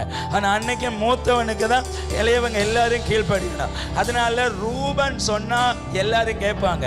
அதுக்கு மேல யாராவது சொன்னா ரூபன் கேட்க மாட்டான். அதனால தான் ரூபனையே கர்த்தர் எழுப்பினார். இன்னைக்கு பகல் ஆண்டவர் சொல்றார், உங்க மேலுள்ள வாக்குத்தத்தத்தை நிறைவேற்றப்படுறதுக்கு தலைவர்களை கர்த்தர் உங்களுக்கு சாதகமாக மாற்ற போகிறார்னா எத்தனை பேர் கையை தட்டி ஆமென் சொல்வீங்க? வேற யாரையாவது எழுப்பினா தலைவன் கேட்க மாட்டான். ஆனா தலைவன் எழுப்பினா மற்றவர்கள் கேட்டுதான் ஆகணும். சபைக்காக சில தலைவர்களை கர்த்தர் எழுப்ப போறாருன்னு சொன்னா எத்தனை பேர் ஆமென் சொல்வீங்க? யோசேப்பை உயர்த்துறதுக்கு எம்டியுடைய இருதயத்தை கர்த்தர் திருப்ப போறார். ஆமென். ஓனேஸ்ன்ற இருதயத்தை கர்த்தர் திருப்ப போறார். தேச தலைவருடைய இருதயத்தை திருப்ப போறார். I prophesy now in this morning. நான் தீர்க்க தரிசனமாய் சொல்றேன், யோசேப்புக்காக ஒரு கரம் அனுகூலமா எழும்பினதை போல உங்களுக்காக ஒரு கரம் எழும்ப போகுதுன்னு யாரை எல்லாமோ தொட்டுட்டு தீர்க்க தரிசனமாய் கர்த்தர் சொல்றார். இந்த வார்த்தையை வேணுங்கிறவங்க ரிசீவ் பண்ணிக்கோங்க. ஆண்டவர் சொல்றார், உங்களுக்காக ஒரு அனுகூல கரம் உங்க ஸ்தானத்தில் உயர்த்தப்படுகிறது. பக்கத்தில் வந்த உடனே ரூபனுடைய வார்த்தையை கேட்டு யோசேப்பை தூக்கி வனாந்தரமான குழிக்குள்ள தூக்கி போட்டுட்டாங்க. அப்பமும் தண்ணியும் எல்லாம் வாங்கிட்டாங்க. யோசேப்பை தூக்கி குழிக்குள்ள போட்டுட்டாங்க. இன்னைக்கு நிறைய பேருக்கு அப்பமும் தண்ணியும் போதும், யோசேப்பு வேண்டாம். நம்ம ஆசீர்வாதம் போதும், நம்முடைய பணம் போதும், நம்முடைய ஆரோக்கியம் போதும், நம்மை வேண்டாம். இன்னைக்கு நிறைய தேவனுடைய பிள்ளைகளும் அப்படிதான். ஆமென். அவங்களுக்கு ஊழியக்காரன வேண்டாம். ஊழியக்காரனுக்கு இருக்கிற அபிஷேகமும் ஊழியக்காரனுக்கு இருக்கிற கிருபையும் மாத்திரம் போதும். எபேசு சபையினுடைய 2 நல்ல கேரக்டர் எனக்கு ரொம்ப பிடிச்சிருந்து. எபேசு சபை பரிசுத்தவான்களை நேசிக்கிற சபை. ஆமென். எபேசு சபை இயேசுவின் மீது அன்பு வைத்திருந்த சபை, இயேசுவின் மீது நம்பிக்கை வைத்திருந்த சபை, பரிசுத்தவான்களை நேசிக்கிற சபை. அதனால பவுல் சொல்லுகிறார், உங்களை குறித்து நான் நினைக்கும்போது இடைவிடாமல் உங்களுக்காக நான் ஜெபங்களை நினைக்கிறேன், உங்களுக்காக நான் ஸ்தோத்திரம் பண்றேன். உங்களுக்கு தெரியுமா, இன்னைக்குள்ள விசுவாசிகள் ஃபுல்லா பூசணிக்காய் விசுவாசிகள் தான். பூசணிக்காய் உங்களுக்கு தெரியுமா? பூசணிக்காய் அது பார்த்துருக்கீங்களா? என்ன ஒரு மாதிரியா இருக்கிறீங்க? பூசணிக்காய் பார்த்துருக்கீங்களா? நான் நேற்றைக்கா சொன்னேன் ஏசியை குறைச்சி வைங்கன்னு சொன்னேன். இவங்கெல்லாம் நடுங்கிட்டு இருக்கிறாங்க. அங்க பாருங்க, பேக்குக்குள்ள கை விட்டுட்டு இருக்குது. சைனாக்காரங்க நல்லா பண்ணி சாப்பிடுவாங்க. அதனால இந்த குளிர்லாம் தாங்கிடுவாங்க. தமிழர்களுக்கு குளிர் தாங்கக்கூடிய திராணியில பிரதர் ஏசிய குறைங்க. கையை தூக்கி நல்ல ஒரு ஆமேன்னு சொல்லுங்க பார்க்கலாம். ஹல்லேலூயா. என்ன நடுங்கிட்டு இருக்காங்க? நீங்க என்ன பண்ணிட்டு இருக்கீங்க? கண்ட்ரோலர்ஸ். ஆமா, ஞாயிற்றுக்கிழமை காலையில வந்து ஆராதிப்பீங்களா? கையை வச்சுட்டு. ஆமீன். அதுக்கு மேல பாட்டு வர, பனி போல பெய்யும் பரிசுத்தரே. எங்க பனி? ஏசில இருந்து வர்ற பனி. ஏசியை ஆஃப் பண்ணிட்டு பனி வரணும். அப்படி வரைச்சிங்கன்னா சந்தோஷம். இதுங்க பாருங்க, கையை அசைக்க முடியாம காலையை அசைக்க முடியாம கெட்டிக்கிட்டு இப்படியா வந்து சர்ச்சில் இருப்பீங்க. இனி என்னைக்காவது ஏசி கூட்டி வச்சிங்க, ஏசி செயல்படாமல்.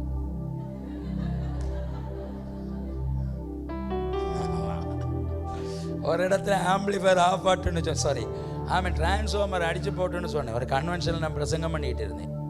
கன்வென்ஷனில் பிரசங்கம் பண்ணிட்டு இருக்கேன். பிரசங்கம் பண்ண விடாமல் அந்த திருவிழா பயங்கர சவுண்டு. அவன் கரெக்டாக கன்வென்ஷன் கிரவுண்டுக்கு முன்னாடி கொண்டு பாக்ஸை வச்சுட்டு பாட்டை போட்டு பயங்கர ஆடி. நானும் பொறுமையாக பார்த்தேன், ஒரு ரச்சை இல்லை. இவங்க போய் சொல்லி பார்க்காங்க, அவங்க கேட்ட மாதிரியும் தெரியல. ஆமாம், இங்கே ஜென்ரேட் ஓடிக்கிட்டு இருக்கு. நான் சொன்னேன், இயேசுவின் நாமத்தில் டிரான்ஸ்ஃபார்மர் அடித்து போட்டுடும். வெடிச்சுட்டு சார், டிரான்ஸ்ஃபார்மரை வெடிச்சிட்டு. அதுக்கப்புறம் மீட்டிங் முடிகிற வர கிராமமே சைலண்டாக இருந்துச்சு. சொல்லலை, ஏசி நீங்கள் கண்ட்ரோல் பண்ணிங்கன்னா நல்லது, இல்லைன்னா நான் ஸ்டாப் பண்ணிட்டு போயிடுவேன். ஆமாம், எலியா வானத்தை அடைச்சான்னா நான் சொன்னால் நடக்கும்னு எனக்கு தெரியும். கையை உயர்த்தி வராமேன்னு சொல்லுங்க. இப்போ ஏசி குறைஞ்சிட்டா இன்னும் நல்லா ரிலாக்ஸ் ஆகுங்க. நல்லா கையெல்லாம் தட்டுங்க பார்க்கலாம். ஆமாம், நல்லா ஆராதிச்சிங்கன்னா சூடு வந்துடும். நீங்கள் பாருங்கள், உங்களுக்கு வச்ச மாதிரி தான் எங்களுக்கும் வச்சுருக்காங்க. வேர்த்துட்டு இருக்குது. நீங்கள் ஆராதிக்கிறதுனால தான் உங்களுக்கு சூடு வரல, அதனால தான் இப்படி இருக்கீங்க. ஆமாம், நல்ல கையை தட்டி ஆராதிச்சா சூடு வந்துடும். ஸ்டேஜில் நின்று குதிச்சிங்க பார்த்தீங்களா, அதே மாதிரி குதிச்சா போதும், சூடு வந்துடும். ஆமாம், பூசணிக்காய் விசுவாசிகளை பார்த்துருக்கீங்களா? பூசணிக்காயாவது பார்த்துருக்கீங்களா? பூசணிக்காய்னா தெரியுமா? ஆமாம், அதுக்கு இங்கிலீஷில் என்ன சொல்லுவீங்க? பூசணிக்காய்க்கு என்னமோ ஒன்று ஆமா, அந்த காயை பார்த்துருக்கீங்களா? இப்படி பார்த்துருக்கீங்களா? இது ஆமேன் பாஸ்டர் சந்துரு ஆமேன் இங்க ஒரு குழி எடுத்து கால்வரி கம்யூனிட்டி சர்ச்சில் இங்க ஒரு குழி எடுத்து அவர் குழி எடுத்து களைச்சி விதைய போட்டு அப்புறம் தண்ணியை ஊற்றி உரத்தை போட்டு வேலி கட்டி பத்திரமா பாதுகாப்பார். பிஞ்சு வராதா காய் வராதான்னு பார்த்துக்கிட்டே இருப்பார். இந்த கொடி இந்த வேலியை இந்த கொடி விடுற டைமில் 1ஆமത്തെ வேலையும் தாண்டி 2ஆமത്തെ வேலையும் தாண்டி 3ஆமത്തെ வேலையும் தாண்டி 4ஆவது பிலிப்பு வீட்டுக்கு முன்னாடி போய் இவ்வளோ பெரிய பூசணிக்காய் காய்ச்சி பார்த்துருக்கீங்களா? ஆமாம், இங்கே விதையும் வித்தையும் தண்ணியும் ஊத்துனவர் பிஞ்சு வராதா காய் வராதான்னு பார்த்துட்டு இருப்பார். இங்கே பிஞ்சும் வராது காயும் வராது, பூசணிக்காய் ஃபுல்லாக அங்கே காய்ச்சிக்கிட்டு இருக்கும். விதைய போடுறதுக்கு ஒருத்தர், தண்ணி ஊற்றுறதுக்கு ஒருத்தர், உரம் போடுறதுக்கு ஒருத்தர், வேலி கட்டுறதுக்கு ஒருத்தர். ஆனால் பலன் கொடுக்கறது 4ஆவது தோப்புக்குள்ளே. இதுதான் பூசணிக்காய் விசுவாசிகள். இன்னைக்கு இந்த சர்ச்சிலையும் இதை மாதிரி நிறைய விசுவாசிகள் இருக்கிறாங்க. ஒரு டியூப்லைட் ஒன்று உங்களுக்கு இப்போவும் எரியலை இல்லையா? விளங்கிச்சு, விளங்குனா சோத்திரம். இன்னைக்கு சர்ச் விளங்கலை. இன்னைக்கு இதை மாதிரி உள்ள விசுவாசிகள் சர்ச்சிலையும் இருக்கிறாங்க. உங்களுக்கு சுவிசேஷம் சொல்கிறதுக்கு ஒருத்தர், ஜெபம் பண்ணுறதுக்கு ஒருத்தர், உபவாசம் இருந்து அழுறதுக்கு ஒருத்தர், ஆமேன் கல்யாணம் பண்ணிக்கிறதுக்கு ஒருத்தர், ஆமேன் இதுக்கு எல்லாத்துக்கும் படிக்க விடுறதுக்கு வர ஒருத்தர், எல்லாத்துக்கும் ஊழியக்காரன் வேணும். கடைசியில் ஏர்போர்ட்டில் கொண்டு ஜெபம் பண்ணி ஃப்ளைட் ஏறி விடுறதுக்கு வர பாஸ்டர் வேணும். ஆனால் ஃப்ளைட் ஏறி அமெரிக்காவில் போய் 5 லட்சம் ரூபா சம்பளம் வாங்கிட்டா அப்புறம் லோக்கல் பாஸ்டர் நமக்கு தெரியாது. அப்புறம் எல்லாம் கோட்டு ஷூட்டும் போட்டு பப்ளிக் பாஸ்டர்ஸ் தான் நமக்கு தெரியும். அப்புறம் போகிறதெல்லாம் பெரியதெல்லாம் அங்கிட்டு போய்கிட்டு இருக்கும். இங்கே 5 ரூபா. சில சர்ச்சிலெல்லாம் ஞாயிற்றுக்கிழமை காணிக்க ஆராதனை முடித்து காணிக்க என்னன்னா அவங்க எண்ணி ஐயோ ஏண்டா எண்ணி முடிஞ்சிடும், அவ்வளோ பணம் வந்துடும். ஆமேன் இப்படி இருக்கும் பணம் கட்டு பார்த்தா எல்லாம் 1 ரூபா நோட்டாக இருக்கும். என்ன ஒரு மாதிரியா பார்க்குறீங்க? ஹல்லேலூயா. ஆமேன். சமீபத்தில் ஒரு சர்ச்சுக்கு நான் ஊழியத்துக்கு போயிருந்தேன். இங்கே தான் மலேசியாவில் தான். இப்போ அந்த நோட்டெல்லாம் வச்சுருக்கேன் பத்திரமா. ஆமேன். ஒரு சர்ச்சுக்கு ஊழியத்துக்கு போனேன். அந்த பாஸ்டர் சொன்னார், ப்ராஃபட் ஆசீர்வதிக்க விரும்புகிறவங்க எல்லாம் ஆமேன் ப்ராஃபட் ஆசீர்வதிங்கன்னு சொன்னார். ஆமேன். உடனே எல்லாரும் கொண்டு காணிக்க போட்டாங்க. போட்ட காணிக்கையெல்லாம் இவர் அள்ளி எடுத்து ஒரு கவரில் தந்தார். நானும் பார்த்தேன், கவர் இப்படி இருந்தேன். அந்த கவரை பார்த்தோன்னே எனக்கு பயங்கர சந்தோஷம். பரவாயில்ல, மலேசியாவிலே இதை மாதிரி ஆசீர்வாதம் வேற ஒரு சர்ச்சிலையும் கிடைக்கல. அதனால இந்த ஆசீர்வாதத்தை எடுத்துட்டு பரவாயில்ல, வீட்டில் போய் பத்திரமா பார்த்துக்கலாம், இதோட நான் தப்பிச்சு ஆசீர்வதிக்கப்பட்டேன், இனி ஊழியமே வேண்டாம் அப்படின்னு நினச்சிட்டு கவரை வாங்கி ஜெபம் பண்ணி ரூமில் போய் திறந்து பார்த்தா ஃபுல்லாக 1 ரூபா நோட்டாக இருக்குது. அவ்வளோ 1 ரூபா நோட்டாக இருக்குது. அப்போ தான் நான் பார்த்தேன், மொத்தம் பூசணிக்காய் விசுவாசி. ஹல்லேலூயா. ஆமென். நமக்கு ஆசீர்வாதிக்கப்படுறதுக்கு வரைக்கும் நமக்கு நம்முடைய சர்ச்சு வேணும். ஆசீர்வதிக்கப்பட்டுட்டா அந்தகரை உள்ளவங்க நமக்கு பெருசாக தெரிஞ்சிருவாங்க. அப்புறம் நேர அந்தகரை தாவிடுறது. ஆமென். இது தேவன் விரும்பாத விசுவாசி. கர்த்தர் உங்களை எங்கே நட்டாரோ அங்கே தான் நீங்கள் வளரணும். ஆமென் சொல்லுங்க. யோசேப்புக்கு அப்பமும் யோசேப்புக்கு தண்ணியும் வாங்கிட்டாங்க. யோசேப்பு கொடுத்த அப்பமும் தண்ணியெல்லாம் வாங்கிட்டாங்க. ஆனால் யோசேப்பை வேண்டாம், தூக்கி குழிக்குள்ளே போட்டுட்டாங்க.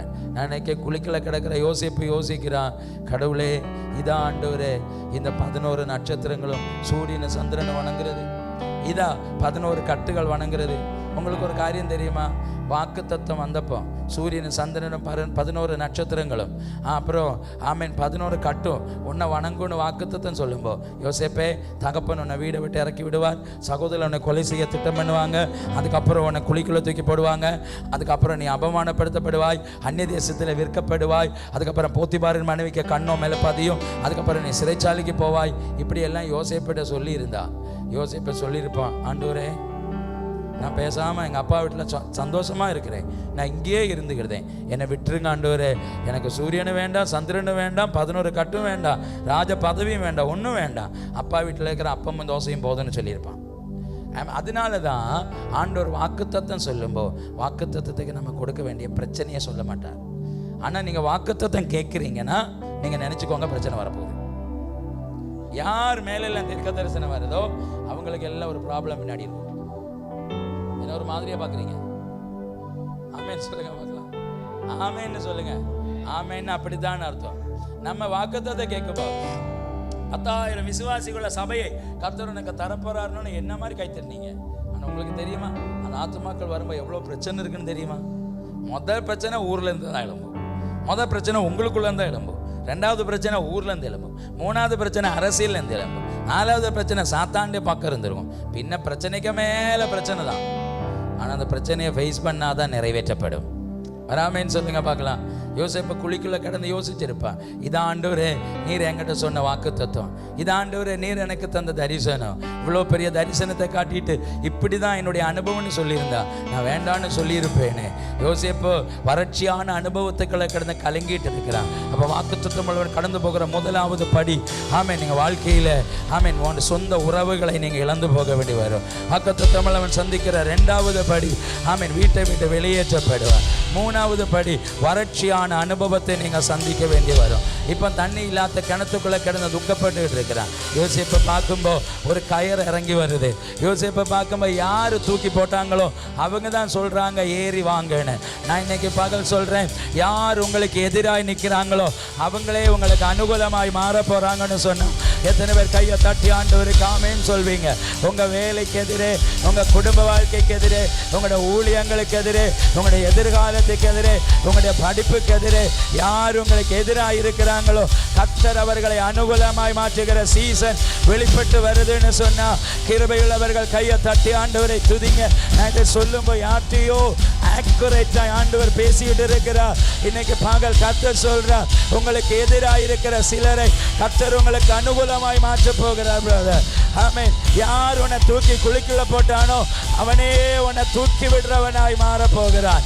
அதனால தான் நான் சொன்னேன், நம்மை அபமானப்படுத்தணுங்கிறது சாத்தானுடைய சீட்டம், ஆனா நம்மை வெளி உலக அறியப்படுகிறவனாய் மாற்றணுங்கிறது தேவனுடைய சித்தம். நம்மை தாழ்த்தணுங்கிறது சாத்தானுடைய திட்டம், நம்மை உயர்த்தணுங்கிறது சர்வ வல்லவருடைய சித்தம். நிந்தனைகளும் போராட்டங்களும் அபமானங்களும் நம்மை அழிக்கிறதுக்கல்ல, நம்மை உருவாக்குகிறதுக்குன்னு சொன்னா எத்தனை பேர் கையை தட்டி ஆண்டவருக்கு ஆமேன் சொல்வீங்க?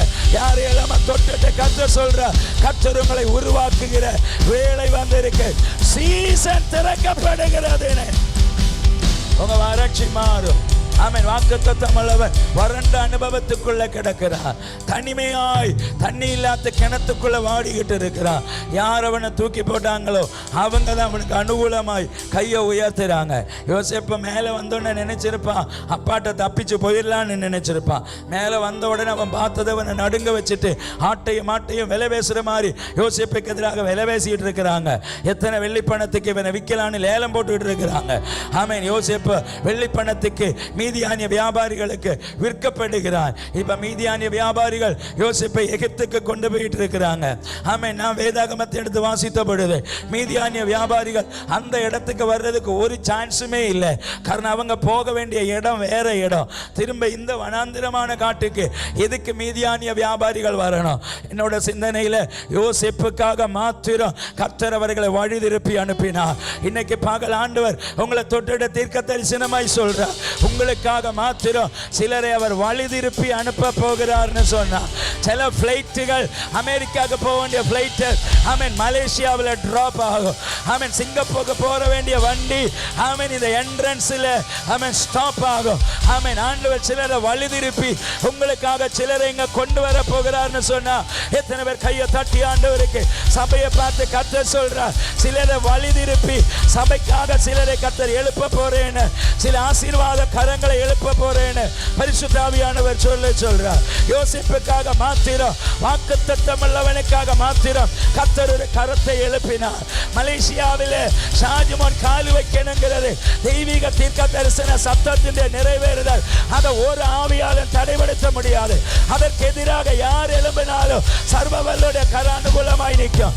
என்ன கொண்டு வர்றதுக்கு மலேசியாவில் கர்த்தர் ஒரு மனுஷனை எழுப்பினார். ஆமென். வழி திருப்பி விட்டார். அது வாக்குத்தத்தத்தினுடைய நிறைவேறுதல். இன்னைக்கு பகல் நான் சொல்றேன், உங்களுக்காக யாரை எல்லாமோ கர்த்தர் வழி திருப்பி விட போகிறார்னா உங்களுக்காக மாத்திர ஒரு கரம் எழும்ப போகுதுன்னா எத்தனை பேர் நல்ல கையை தட்டி ஆர்ப்பரித்து ஆண்டவருக்கு ஆமென் சொல்வீங்க? ஹalleluya. யோசேப்புக்காக மாத்திரம் மீதியானிய வியாபாரிகள் அங்க வந்தாங்க. அவங்க யோசேப்பை கொண்டு எகிப்தில் அடிமை சந்தையில் வச்சிருக்காங்க. சாதாரணமாக அடிமை சந்தையில் கொண்டு வைக்கப்படுகிற வாலிபர்கள் எல்லாம் அவருடைய வஸ்திரங்களை ஃபுல்லாக கலத்திடுவாங்க.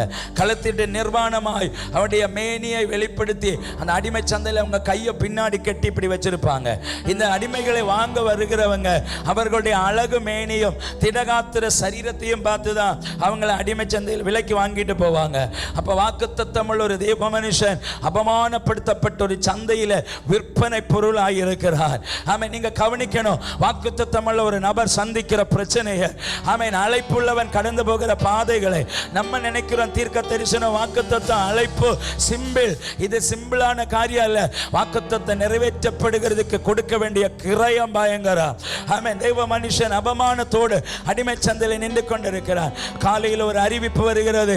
ஆமென். பார்வோனின் தலை அதிகாரியாய போத்திபார் ஆமென் சந்தைக்கு வருகிறான். போத்திபார் வந்தா பயங்கர சந்தோஷம். ஆமென். நிறைய பிசினஸ் நடக்கும். நல்ல விலையுயர்ந்த பணக்காரர்கள் சந்தைக்கு வந்தா நல்ல பிசினஸ் நடக்குமே. போத்திபார் வருகிற அறிவிப்பு வந்த உடனே சந்தையில் உள்ளவங்களுக்கெல்லாம் பயங்கர சந்தோஷம். இன்னைக்கு நல்ல பிசினஸ் நடக்கும். போத்திபார் சந்தையில் வந்து பார்த்த பொழுது போத்திபாருடைய கண்கள் பதிஞ்சது நேரே யோசேப்புக்கு மேலே. அவன் யோசேப்பை விலை கொடுத்து தன் வீட்டுக்கு கொண்டு போகிறார். யோசேப்பு அந்த வீட்டில் கால் வச்சைதான் உண்டு. யோசேப்பு மூலம் கர்த்தர் அவன் வீட்டை முழுவதையும் ஆசீர்வதித்தார். உங்களுக்கு தெரியுமா, வாக்குத்தத்தம் உள்ளவன் எங்க போய் கால் வச்சாலும் அவன் வீடு ஆசீர்வதிக்கப்படும்னா எத்தனை பேர் ஆமென் சொல்வீங்க? நீங்க அழைப்புள்ளவங்களா? நீங்க வாக்குத்தத்தம் உள்ளவங்களா?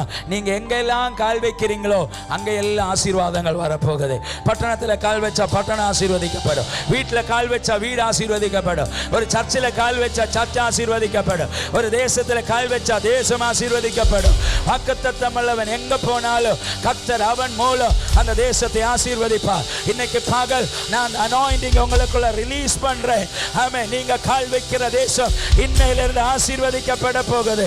கமான், கிருபையுள்ளவர்கள் கையை தட்டி ஆண்டவருக்கு ஆமென் சொல்லணும். கர்த்தருடைய உடன்படிக்கை பெட்டி ஆமென் கித்தியனாகிய ஓபேதேதோமின் வீட்டில் போன பொழுது அவனும் அவனுடைய வீடும் ஆசீர்வதிக்கப்பட்டது.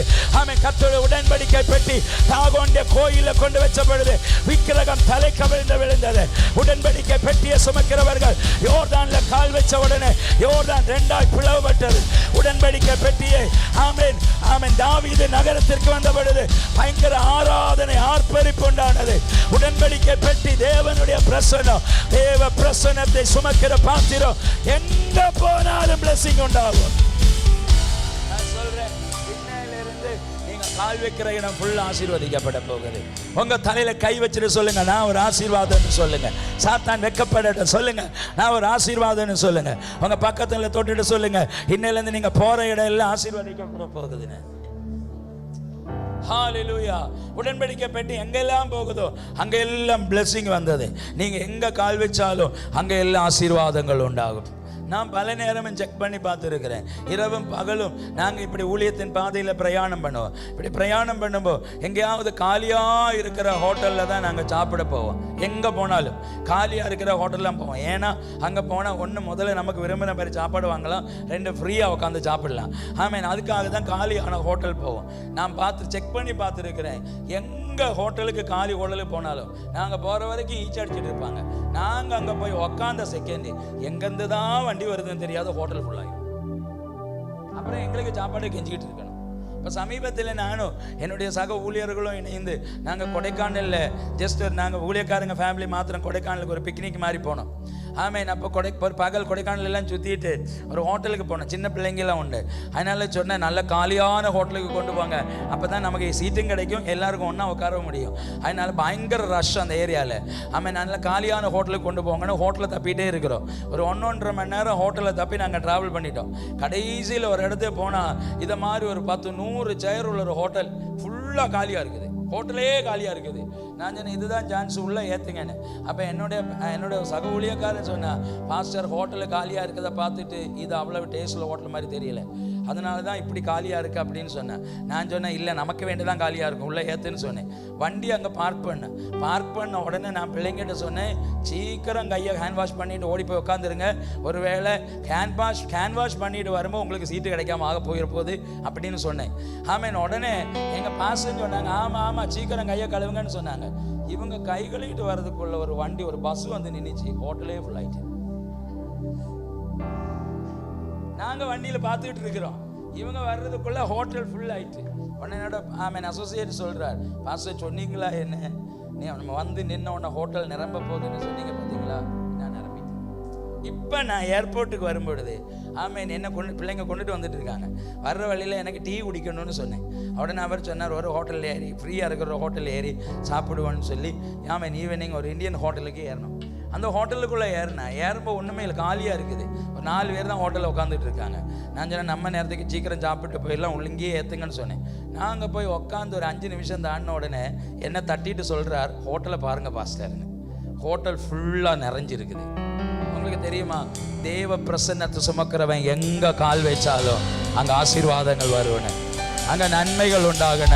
இன்னைக்கு பகல் இருந்து அப்படி ஒரு அபிஷேகம் என் மேலே விழட்டுன்னு சொல்கிறவங்க கையை தட்டி கொஞ்ச நேரம் ஆண்டவரை ஆராதிங்க பார்க்கலாம். இப்போ பிரசன்னம் உள்ளவன் போகிற இடம் எல்லாம் ஆசீர்வதிக்கப்படும். பிரசன்னம் உள்ளவன் கால் வைக்கிற இடத்துல ஐஸ்வர்யங்கள் வெளிப்படும். நீங்கள் ஒரு வீட்டில் கால் வச்ச அந்த வீடு ஆசீர்வதிக்கப்படும். பட்டணத்தில் கால் வச்சா பட்டணம் ஆசீர்வதிக்கப்படும். தேசத்தில் கால் வச்சா தேசம் ஆசீர்வதிக்கப்படும். அபிஷேகம் உள்ளவன் கால் வைக்கிற இடம் எல்லாம் ஆசீர்வதிக்கப்பட போகிறது. யோசேப்பு போத்திபார் வீட்டில் கால் வச்ச உடனே யோசேப்பின் நிமித்தம் கர்த்தர் அவனை ஆசீர்வதித்தார். அவனையும் அவனுக்குள்ள எல்லாவற்றையும் ஆசீர்வதித்தார். நான் தீர்க்க தரிசனமாய் சொல்றேன், நீங்க கால் வைக்கிற கம்பெனி இன்னையிலிருந்து ஆசீர்வதிக்கப்பட போகுது. காலியா இருக்க கம்பெனி, நீங்க கால் வச்சதோட பிசினஸ் பயங்கரமா வாழும். ஆமாம், நீங்க லோக்கலா அந்த கம்பெனிக்குள்ள போவீங்க, அப்புறம் ஜிஎம் ஆயிருவீங்க. ஆமீன். உங்க மூலம் கர்த்தர் சிலரை ஆசீர்வதிக்க போறாருன்னு ஆண்டவர் சொல்றார். சில பிசினஸ் என்று உங்க மூலம் ஆசீர்வதிக்கப்பட போகுது. யோசேப்பு நிமித்தம் கர்த்தர் அவனையும் அவன் வீட்டாரை எல்லாரையும் ஆசீர்வதித்தார். ஆசீர்வதிக்கப்பட்ட உடனே ஆமீன் யோசேப்பு யோசேப்புக்கு மேலே போத்திபாண்டிய கண்கள் பதிகிறது, மனைவியுடைய கண்கள் பதிகிறது. உங்களுக்கு தெரியுமா, இந்த அபிஷேகமும் வாக்கு தத்தம் உள்ளவன் மேலே உலகத்துக்கு கண்ணு விழும். இது இல்லாதவன் மேலே அவனுக்கு கண்ணு விழவே செய்யாது. நீங்கள் அதான் முதல்ல சொன்னேன், நீங்கள் ரொம்ப பிரச்சனையை சந்திக்கிறீங்கன்னா உங்கள் மேலே இருக்கிற அபிஷேகம் பெருசு, உங்கள் மேலே இருக்கிற அழைப்பு பெருசு. அதனால தான் சாத்தா அவங்கள டார்கெட் பண்ணிட்டு இருக்கிறான். ஆமீன். யோசேப்பு நிமித்தம் அந்த வீடு ஆசீர்வதிக்கப்பட்ட உடனே போத்திபாரின் மனைவியுடைய கண்ணு யோசேப்புக்கு மேலே பதியுது. நான் யோசேப்பிட்ட கேட்டேன், யோசேப்பே ஏன் யோசேப்பே உருமுண்டை வர கொடுத்துட்டு நீ இப்படி தப்பிச்சு போய் அபமானப்பட்டு நீ சிறைச்சாலையில் கிடக்கணும்? ஒன்று கண்ணை மூடி இருந்தா ஆமீன் போத்திபாரின் மனைவி கொஞ்சம் சொர்ணத்தை தங்கத்தை அள்ளி உனக்கு தந்திருப்பா, இல்லைன்னா அவளுடைய சொத்து ஃபுல்லாக தந்திருப்பா, இல்லைன்னா போத்திபார்ட்ட சொல்லி பார்வோனின் அரண்மனையில் உனக்கு ஒரு வேலையை வாங்கி தந்திருப்பா. இவ்வளோ பெரிய நன்மைகள் உனக்கு முன்னாடி இருக்கும்போ ஏன் நீ பரிசுத்தம் சொல்லி நீ ஓடி ஒழிக்கணும்? ஏன் இந்த அபமானத்தை தாங்கணும்? யோசேப்பை சொல்லியிருப்பான், இமை நேரத்தில் கிடைக்கிற கொஞ்ச நேர சுகத்துக்காக என் கண்ணை அடைச்சிருந்தா என் தகப்பனோடு ஆண்டவர் சொன்ன வாக்குத்தத்தை நிறைவேற்றப்படாமல் போகிறோம். என்னை எதுக்கு எகிப்துக்கு அவர் கொண்டு வந்தார்னு தெரியுமா? என் தகப்பனாகிய ஆபிரகாமோடு அவர் சொன்ன வாக்குத்தத்தத்தை நிறைவேறுதல், உன் சந்ததி சொந்தமல்லாத அந்நிய ஜாதிகளை 400 ஆண்டுகள் சேவிப்பார்கள், அவர்கள் அவர்களை உபத்திரப்படுத்துவார்கள். அதற்கப்புறம் ஓங்கிய புயத்தினாலும் பலத்த கரத்தினாலும் அவர்கள் நடுவில் இருந்த நான் அவர்களை விடுவித்து 4ஆம் தலைமுறையை இந்த தேசத்துக்கு கொண்டு வந்து இந்த 4ஆம் தலைமுறைக்கு இந்த தேசத்தை கொடுப்பேன். ஆமென். என்னுடைய தகப்பனுடைய தகப்பனாகிய ஆபிரகாமோடு சர்வ வல்லவர் தீர்க்க தரிசனமாய் சொன்னார். அவர் சொன்ன வாக்குத்தத்தத்தை நிறைவேறுதலுக்காகத்தான் என்னை அவர் இந்த எகிப்துக்கு கொண்டு வந்திருக்கிறார். எகிப்துக்கு கொண்டு வந்தது பூமியை முழுவதும் காப்பாற்றணுங்கிறதுக்காக அல்ல, இஸ்ரவேல் குடும்பத்தை காப்பாற்றணுங்கிறதுதான் சர்வ வல்லவருடைய திட்டம். அதற்காகத்தான் கர்த்தர் எகிப்துக்கு கொண்டு வந்தார். உனக்கு தெரியுமா தேவ மனுஷா, உனக்கு தெரியுமா தேவ மனுஷி, உன் குடும்பத்திலிருந்து உன்னை தூக்கி எடுத்தப்ப, விக்கிரகங்களுக்கு இடையில் இந்த பிடுங்கினப்ப, ஜாதிகளுக்கு நடுவில் இந்த தப்பு வீச்சப்ப, உன்னை அபிஷேகம் பண்ணினப்ப, உன்னை அதிகாரப்படுத்தினப்ப, உனக்கு அறிவை தந்தப்ப, உன்னை தேவராஜ்யத்துக்கு எழுப்பினப்ப, உங்களுக்கு தெரியுமா பூமியை முழுவதும் காப்பாத்துறீங்களோ வாக்குத்தத்தம் உள்ளவரை சந்ததியை ரட்சிக்கணுங்கிறது காட்ஸ் பிளான். அதற்காக கர்த்தர் உன்னை தெரிந்தெடுத்தார். யோசேப்பே சொல்வான், பூமிக்கு முழுவதும் சாப்பாடு போடணுங்கிறது இல்லை. ஆமே, எங்க தாத்தா ஆபிரகாமோடு ஆண்டவர் சொன்ன வாக்குத்தத்தத்தின் நிறைவேறுதலுக்காக கர்த்தரனை எகிப்துக்கு அனுப்பினார். ஆமென். என் மேல கிடக்கிற வாக்குத்தத்தம் என் குடும்பத்தை ஃபுல்லா ரட்சித்து அவங்க மூலம் தேவனுடைய ராஜ்யம் கட்டப்படணுங்கிறதுக்காக, அதுக்காகத்தான் என்னை இங்க அனுப்பி இருக்கிறார். இவ்வளோ பெரிய ஒரு வாக்குத்தத்தமும் அழைப்பும் காட்ஸ் பிளானும் ஆண்டவர் என் மேல வச்சிருக்கும்போ இந்த சின்ன காரியத்துக்கு, அற்ப காரியத்துக்காய் நான் பரிசுத்தத்தை ஆசீர்வாதத்தை நான் இழந்துருவேனோ? நோ. எவ்வளோ பெரிய அபமானம் வந்தாலும் வாக்குத்தத்தத்துக்காக நான் நிற்பேன். அதனால தான் யோசேப்பு ஆமென் சிறைச்சாலைக்கு எடுத்தறியப்பட்டான். சிறைச்சாலைக்கு எடுத்தறியப்பட்டப்போ இவங்க நினைப்பு என்னவா இருந்திருக்கும், இனி யோசேப்பு எழும்பி வரவே மாட்டான், இதோட அவனும் போனான், அவன் வாக்குத்தத்தமும் போனான், எல்லாம் முடிஞ்சிட்டு இனி யோசேப்பு வெளி உலகத்துக்கு வரமாட்டான்னு தான் போத்திபாரின் மனைவி நினைத்திருப்பாள். ஆமென். உங்களுக்கு தெரியுமா, அபமானங்கள் உங்களுக்கு எதிரே எழும்புதுனா, நிந்தனைகள் உங்களுக்கு எதிரே எழும்புதுனா, நீங்க செய்யாததை செய்தன்னு குற்றப்படுத்தப்படுறீங்கன்னா, உங்களை பரிகாசம் பண்றாங்கன்னா, உங்க பெயருக்கு களங்கம் வருத்துறாங்கன்னா, சர்வ வல்லவர் சொல்றார், அவங்க கண்களுக்கு முன்னாடி நீங்க உயர்த்தப்பட போறீங்கன்னு அர்த்தம். அவங்க கண்களுக்கு முன்னாடி நீங்க உயர்த்தப்பட போறீங்கன்னு அர்த்தம். அதுக்காகத்தான் அது நடக்கவே செய்யுது. அதற்காக ஆண்டவருக்கு நன்றி சொல்லுங்க. ஆமென். சிறைச்சாலையில் எடுத்தறியப்பட்ட யோசேப்பு சிறைச்சாலையிலேயும் அதிகாரியாய் மாறுறான். வசனம் சொல்லப்படுக்கு கர்த்தர் யோசேப்போடு கூட இருந்தார், அவன் காரிய சித்தியுள்ளவனானான். எல்லாரும் சொல்லுங்க பார்க்கலாம், கர்த்தர் சொல்லுங்க, கர்த்தர் யோசேப்போடு கூட இருந்தார், அவன் காரிய சித்தியுள்ளவனானான். அப்பா அவன் கூட இல்லை, அம்மா அவன் கூட இல்லை, சகோதரர்கள் அவன் கூட இல்லை, உறவுகள் அவன் கூட இல்லை, ஆனால் சர்வ வல்லவர் அவனோட கூட இருந்தார். இன்னைக்கு பகலும் ஆண்டவர் சொல்கிறார், யாரும் உங்கள் கூட இல்லைனாலும் உங்களை அழைச்சவர் உங்கள் கூட இருக்கிறார். அவர் உங்களை கைவிடவே மாட்டார், அவர் உங்களை கைவிடவே மாட்டார்.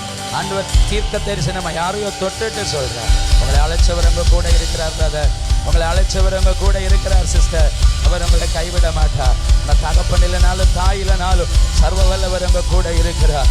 ஒரு ஆமென் சொல்லுங்க பார்க்கலாம். உன்னை அழைத்தவர் உன் கூட இருக்கிறார், அவர் உன்னை கைவிட மாட்டார், அவர் உன்னை உயர்த்துவார். ஆமென். யோசேப்போடு கூட கர்த்தர் இருந்தார், சிறைச்சாலையிலும் அதிகாரி ஆயிட்டான். ஒரு நாள் பார்வோன் சொப்பனத்தை பார்க்கிறான், சொப்பனத்துக்கு அர்த்தத்தை சொல்ல யோசேப்பு அழைக்கப்படுகிறான். யோசேப்பு அரண்மனைக்கு வருகிறான். யோசேப்பு அரண்மனைக்கு வந்து உடனே சொப்பனத்தையும் தரிசனத்தை எல்லாம் வியாக்கியானம் பண்ணுறான். இதெல்லாம் பார்த்த உடனே யோசேப்புக்கு ஆமென் பார்வோன் சந்தோஷப்பட்டுட்டு யோசேப்புக்கு அறிவிப்பு கொடுக்கிறான். அடுத்த ஆமென் தேசத்தினுடைய தலையான அதிகாரியாய் பார்வோனுடைய அடுத்த ஸ்தானத்தில் யோசேப்பை பட்டாபிஷேகம் பண்ண தீர்மானம் பண்ணுறான். அப்படி யோசேப்பை குறித்து தன்னுடைய சேனைக்கு சொல்கிறான், யோசேப்பை கொண்டு போய் தேசம் முழுவதும் சொல்லுங்க, இவன் தான் அடுத்த தேசத்தினுடைய அதிகாரின்னு சொல்லி எல்லாரும் முன்னாடியும் சொல்லி தண்டனிட்டு பணியை சொல்கிறான். ஆமென். பார்வோனுடைய ஆமென் செயின் தங்க சரப்பணி செயின், பார்வோனுடைய மோதிரம், ஆமென் பார்வோனுடைய ரதம், ஆமென் பார்வோனுடைய ராஜ வஸ்திரம், இதெல்லாம் யோசேப்புக்கு வருது. உங்களுக்கு தெரிஞ்ச வாக்குத்தத்தை நிறைவேற்றப்படும் பொழுது வெளி உலகம் அறியப்படுகிற ஒரு மனுஷனை கர்த்தர் நம்மை மாற்றுவார். அது வரைக்கும் யோசேப்பு ஒரு குற்றவாளி யாருன்னே தெரியாது. இப்போ எகிப்து ஃபுல்லாக யோசேப்பு தெரியும். நான் திரும்பவும் சொல்கிறேன், உங்களுக்கு எதிரே யாராவது அபமானமான போஸ்ட் போடுறாங்களா, நீங்கள் வெளி உலகத்துக்கு அறியப்படுற ஆளாக மாற்றுறதுக்கு சாத்தான் அவனை பயன்படுத்துகிறான். ஆமென். நீங்கள் ஒரு வால் போஸ்ட் அடித்தா எவ்வளோ தான் ஒட்டுவீங்க. ஆமென். ஆனால் உங்களை விளம்பரப்படுத்த அது காட்ஸ் பிளான். அதுதான் உங்களுக்கு எதிராக எழும்புகிற அந்த அபமானம். ஆமென். நெகட்டிவாக பாசிட்டிவாக எடுங்க, உங்கள் வாக்குத்தத்தை நிறைவேற்றப்பட போகுதுன்னு நான் சொல்கிறேன். எத்தனை பேர் ஆமென் சொல்வீங்க? ஹல்லேலூயா. ஆமென். நல்ல ஒரு அல்லேலூயா சொல்லுங்க பார்க்கலாம். ஆமென். யோசேப்புக்கு அறிவிப்பு வருகிறது. இதெல்லாம் கேட்ட உடனே பார்வோனுடைய போத்திபாருடைய மனைவி நல்ல பட்டு சேலையெல்லாம் ஆமென் உடுத்து கொண்டையில் 1.5 கிலோ பூவெல்லாம் வச்சு நல்ல லிப்டிக் எல்லாம் போட்டு ஆமென் சலங்கையும் கொலுசும் கை நிறைய வளையும் இதெல்லாம் போட்டு பயங்கரம் அலங்காரம் பண்ணி பியூட்டிஃபுல்லாக முன்னாடி வந்து உட்கார்றா. எதுக்கு முன்னாடி வந்து இருக்கிறான்னு தெரியுமா? இன்னைக்கு பட்டாபிஷேகம் பண்ணுற ஒரு வாலிபனும் அவன் ஆமென் பார்வோனுடைய அடுத்த அதிகாரின்னு சொல்லியும் அறிவிப்பு வந்திருக்கு. என்னோட பார்வையில் எங்கள் தேசத்தில் எந்த அழகு வாலிபம் வந்தாலும் என் கண்ணில் நான் விழ வச்சிருப்பேன். அதனால் இன்னைக்கு யார் தலை அதிகாரியோ அவனை நான் விழ வச்சிருப்பேன் அப்படின்னு சொல்லி அலங்காரம் பண்ணி முன்னாடி வந்து உட்காந்துருக்கா. இவளுக்கு தெரியாது இவ தூக்கி போட்டவன் தான் அதிகாரியாகி வர்றான்னு சொல்லி. ஆமாம், இவன் முன்னாடி வந்து கண்ணை பார்த்து இப்படி இருக்கிறா. அந்த வாலிபன் யாரு யாரு யாருன்னு எதிர்பார்த்துக்கிட்டே இருக்கிறா. ஆமாம், பார்வோன்னு சொன்னா யோசேப்பை கொண்டு வர சொல்கிறான். தலை கவிழ்ந்த அழகு வாலிபன் யோசேப்பு இப்படி தலை கவிழ்ந்து இப்படி பார்வோனுக்கு முன்னாடி வருகிறான். ஆமேன். பார்வோன் யோசேப்பனுடைய தலையை உயர்த்தி நீ தான் அடுத்த ராஜ்யத்தினுடைய ஆமேன் தலையான அதிகாரிங்கிற பொறுப்புக்கு அவனை தூக்கி வச்சப்போ ஆமேன் போத்திபாருக்கு மனைவி இப்படி பார்த்தா பாருங்களேன், அப்படியே கமந்து விழுந்திருப்பா. ஆமென். இவன் நினைச்சா இதோட யோசேப்புக்கு கதை முடிஞ்சிச்சு, இனி யோசேப்பு உயர்ந்து வரமாட்டான்னு நினைச்சா. ஆனா இவளுக்கையும் மேல கர்த்தர் யோசேப்பை உயர்த்தி அபிஷேகம் பண்ணி வச்சார். பார்த்தீங்களா? இன்னைக்கு பகல் சர்வ வல்லவர் சொல்றார், உங்க அபமானப்படுத்தினவங்களுக்கு முன்னாடி கர்த்தர் உங்க தலையை உயர்த்த போகிறார்னு சொன்னா எத்தனை பேர் கையை தட்டி ஆண்டவருக்கு ஆமென் சொல்வீங்க? உங்களை நிந்தித்த, பரிகாசம் பண்ணின, இழிவா எண்ணின, ஏளனமாய் பேசின அவங்களுக்கு முன்னாடி கர்த்தர் உங்க தலையை உயர்த்தி உங்க பேரை பெருமைப்படுத்த போகிறார். அவங்க நினைச்சாங்க நீங்க இதோட முடிஞ்சிட்டீங்கன்னு. சர்வ வல்லவர் சொல்றார், இல்ல, இனிதான் நீங்க உயர்த்தப்படவே போறீங்க. இனிதான் உங்க வாக்குத்தத்தம் நிறைவேற்றப்படவே போகுது. ஆமென். யோசேப்பு ஆமென் தலையாய் உயர்ந்த அதிகாரியாய் எகிப்திலே உயர்த்தப்படுகிறார். தேவன் சொன்ன வாக்குத்தத்தம் நிறைவேற்றப்படுகிறது. ஆமென். கவனிங்க, ஆசீர்வாத காலம் வருகிறது, நன்மையை சேர்த்து வைக்கிறான். பஞ்சகாலம் வருகிறது, விதைக்கிறான். தன்னை பஞ்சகாலத்தினுடைய இறுதி ஆண்டு, கடைசி ஆண்டு. ஒரு நாள் யோசேப்பு தன் அரியணையில் வந்து நிற்கும் பொழுது கொஞ்சம் எபிரேய வாலிபர்கள் தனக்கு முன்னாடி வந்து தெண்டனிட்டு பணிகிறார்கள். யோசேப்பு இப்படி பார்க்கிறான். சில ஆண்டுகளுக்கு முன்பாக தகப்பன் வீட்டில் இருக்கும்போது ஆமென் சர்வ வல்லவர் எனக்கு காட்டின சொப்பனம். ஆமென் வயலில் ஆமென் தன்னுடைய கட்டு நிவந்திருக்கிறதும் மற்ற கட்டுகள் எல்லாம் தன்னுடைய கட்டை விழுந்து வணங்குகிறதுமான சொப்பனம். யோசிப்பு தன் கண்களை எடுத்து பார்த்தபடுது. ஆண்டுகள் தாமதித்ததுனாலும் சர்வ வல்லவர் காட்டின சொப்பனம் அப்படியே நடந்தது. இன்னைக்கு பகல் ஆண்டவர் சொல்றார், சில வாக்கு தத்தங்கள் நிறைவேற்றப்படுறதுக்கு தாமதமாகும், ஆனா கர்த்தர் சொன்னது கண்டிப்பா நடந்திருக்கும், கண்டிப்பா நடந்திருக்கும். யோசேப்பு தன் கண்களை ஓடின பொழுது ஆமென் தன்னுடைய சகோதரர்கள் தன்னை தண்டனிட்டு பணிகிறார்கள். தகப்பன் வீட்டில் கண்ட தரிசனம் நிறைவேற்றப்படுகிறது. எவ்வளவு நேரம் எடுத்திருக்கணும் பாருங்களேன். இந்த தரிசனத்துக்காக தகப்பன் யோசேப்பை வீட்டை விட்டு வெளியேற்றி விட்டார். ஆமென். சகோதரர்கள் அவனை கொலை செய்ய திட்டம் பண்ணினார்கள். 3 வெறுமையான தண்ணி இல்லாத கிணத்துக்குள்ள குழிக்குள்ள தூக்கி போடப்பட்டான். 4 அந்நிய தேசத்துக்கு அடிமையாய் விற்கப்பட்டான். 5 போத்திபாரின் வீட்டில் அவமானப்படுத்தப்பட்டான். 6 சிறைச்சாலையில் சிறை கைதியாய் மாறினார். யோசேப்புக்கு தரிக்கப்பட்ட 5 வஸ்திரம் ஆமென் தகப்பன் கொடுத்த பலவர்ண அங்கி. ஆமென் 2 அவனுக்கு தரிக்கப்பட்ட விற்பனை வஸ்திரம். ஆமென் 3 போத்திபாரின் வீட்டில் தரிப்பிக்கப்பட்ட அடிமை வஸ்திரம். 4 சிறைச்சாலையில் தரிக்கப்பட்ட கைதி வஸ்திரம். 5 ராஜ அரண்மனையில் தரிப்பிக்கப்பட்ட ராஜரீக வஸ்திரம். இது 5க்கும் 5 அதிகாரங்கள் இருக்கிறது. ஆமென். யோசேப்பு ஆமென் தகப்பன் வீட்டை விட்டு வெளியேற்றப்பட்ட பொழுது அவன் நினைச்சிருப்பான், ஆமென் தகப்பன் என்னை கைவிட்டுட்டாருன்னு. சகோதரர்கள் கொலை செய்ய திட்டம் பண்ணப்ப நினைச்சிருப்பான், என் இரத்த உறவுகள் என்னை இல்லாமாக்க திட்டம் பண்ணதுன்னு. வெறுமையான கிணற்றுகளை போனப்ப நினைச்சிருப்பான், இதோட லைஃப் முடிஞ்சிட்டேன்னு. அடிமையாய் விற்கப்பட்டப்ப நினைச்சிருப்பான், இதோட என் லைஃப் காலி ஆயிட்டேன்னு. அவமானப்படுத்தப்பட்ட சிறைச்சாலைக்கு எடுத்து பிரியப்பட்டப்போ நினைச்சிருப்பான், உண்மையுள்ளவனா இருந்துட்டு இவ்வளவு உபத்திரவங்களை தாங்குறேன்னு, என் லைஃப் சிறைச்சாலையோட முடிஞ்சிட்டேன்னு. ஆனா யோசேப்புக்கு தெரியாது, சர்வ வல்லவர் சொன்ன வாக்குத்தத்தத்தினுடைய நிறைவேறுதல் நடக்க போகுதுன்னு. இன்னைக்கு பகல் ஆண்டவர் சொல்றார், யோசேப்பை தகப்பன் வீட்டை விட்டு இறக்குனது தீமைக்காக அல்ல, நன்மைக்கு. சகோதரர் கொலை செய்ய திட்டம் பண்ணது தீமைக்கு அல்ல, நன்மைக்கு. ஆமென். அவனை குழிக்குள்ள தூக்கி போட்டது தீமைக்கு அல்ல, நன்மைக்கு. அடிமையாய் விட்டது தீமைக்கு அல்ல, நன்மைக்கு. போத்திபாண்டிய மனைவியின் கண்கள் பதிந்தது தீமைக்கு அல்ல, நன்மைக்கு. அவமானப்படுத்தப்பட்ட சிறைச்சாலைக்கு எடுத்தறியப்பட்டது தீமைக்கு அல்ல, நன்மைக்கு. அவன் ராஜ அதிகாரியாய் உயர்த்தப்படுறதுக்குதான் இந்த பாதைகளினோட எல்லாம் கடந்து போனா. வாக்குத்தத்தம் உள்ளவன் இதை சந்தித்தா வாக்குத்தத்த நிறைவேறுதலுக்கு அடையாளம்னு சொன்னா எத்தனை பேர் கையை தட்டி ஆண்டவருக்கு இந்த பகல் ஆமென் சொல்வீங்க? அவங்க கைகளை தட்டி கர்த்தரை துதிக்கட்டும். ஹல்லேலூயா. ஒரு காரியத்தை கூட சொல்லி நான் முடிக்கிறேன். ஆமென். இப்ப தகப்பன் யோசேப்பை வீட்டை விட்டு இறக்கி விட்டது தீமைக்கா இருந்துச்சா, நன்மைக்கா இருந்துச்சா? அப்படின்னா சொல்லுங்க. ஆமென். என் வீட்டை விட்டு என்னை இறக்கி விட்டது தீமைக்கா அல்ல, நன்மைக்காக தான் நடந்தது. ஹல்லேலூயா. எதுக்குன்னு தெரியுமா? அந்த வீட்டுக்கு நீங்க விளம்ப போறீங்க, அதுக்கு தான் கர்த்தர் உங்களை வெளியேற்றினது. சகோதரர்களை கொலை செய்ய திட்டம் பண்ணது தீமைக்கா, நன்மைக்கா? அதனால தான் குழிக்குள்ள தூக்கி போடப்பட்டாங்க. குழிக்குள்ள தூக்கி போட்டதுனால தான் மீதியானிய வியாபாரிகள் அங்கே வந்தாங்க. மீதியானிய வியாபாரிகள் வந்ததுனால தான் எகிப்தின் அடிமை சந்தைக்கு போனாங்க. அடிமை சந்தைக்கு போனதுனால தான் போத்திபார் அங்கே வந்தான். போத்திபார் வந்ததுனால தான் போத்திபாரின் வீட்டுக்கு போனான். போத்திபாரின் மனைவி அவன் மேலே கண்ணை போட்டதுனால தான் சிறைச்சாலைக்கு போனான். சிறைச்சாலைக்கு போனதுனால தான் ராஜ அரண்மனைக்கு வந்தான். அப்போ ராஜ அரண்மனைக்கு கொண்டு வர்றதுக்காகவும் வாக்கு தத்தங்கள் நிறைவேற்றப்படுறதுக்கும் ஆபிரகாமிட்டு சொன்ன தீர்க்க தரிசன சத்தம் நிறைவேறதுக்கும் யோசேப்பை ஆண்டவர் கடத்தி விட்ட பாதைகளை பார்த்துருக்கீங்களா? நம்முடைய வாக்கு தத்தங்கள் நிறைவேற்றப்படுறதுக்காக கர்த்தர் நம்மை அனுப்பின பாதைகள் தான் இவைகள் எல்லாம். எத்தனை பேர் இன்னைக்கு பகல் சொல்வீங்க, என் மேலே கிடக்கிற வாக்குத்தத்தத்தை நிறைவேறுதலுக்கு நீர் அனுப்பின எந்த பாதையிலும் நிற்க எனக்கு கிருபை தாங்க ஆண்டவரே. அவன் தரிசனம் கேட்ட உடனே அவனுக்கு கொலைவெறியினுடைய தாக்குதல்களின் பயம் அவனை வேட்டையாடி இருக்கும். சகோதரர்கள் சொப்பனக்காரனும் அவனை கொலை பண்ணுறதுக்கும் திட்டம் பண்ணாங்க. 1. அவன் 2 வாக்குத்தத்தம் கேட்ட பொழுது பயங்கர அப்பமானம் உண்டாயிடுச்சு. சொப்பனக்காரனை குறை சொன்னாங்க, அவனை குற்றப்படுத்தினாங்க, அபமானப்படுத்தினாங்க. அடுத்து 3, அவன் சகோதரர்கள் உறவுகளை எல்லாம் இழந்து வாழ்க்கையில் தனிமைப்படுத்தப்பட்டான். ஆனால் நிறைவேற்றப்படும்போது ராஜ அதிகாரியாக உயர்த்தப்பட்ட சந்தோஷம். அவன் 2, எகிப்துக்கு வெளி உலகமே யோசேப்பு இருக்கிறான்னு அறியப்படுற மாதிரி ஒரு பெரிய விளம்பரம். அவன் அடுத்து 3, ராஜாவினுடைய தங்க செயின், ராஜ மோதிரம், ராஜாவினுடைய ரதம், இனவா காரு, அடுத்து ராஜாவினுடைய வஸ்திரம், எல்லாம் மெட்டீரியல் பிளெஸிங். இப்போ யோசேப்பு ராஜரிக கம்பீரத்தோட உயர்த்தப்படுறான்.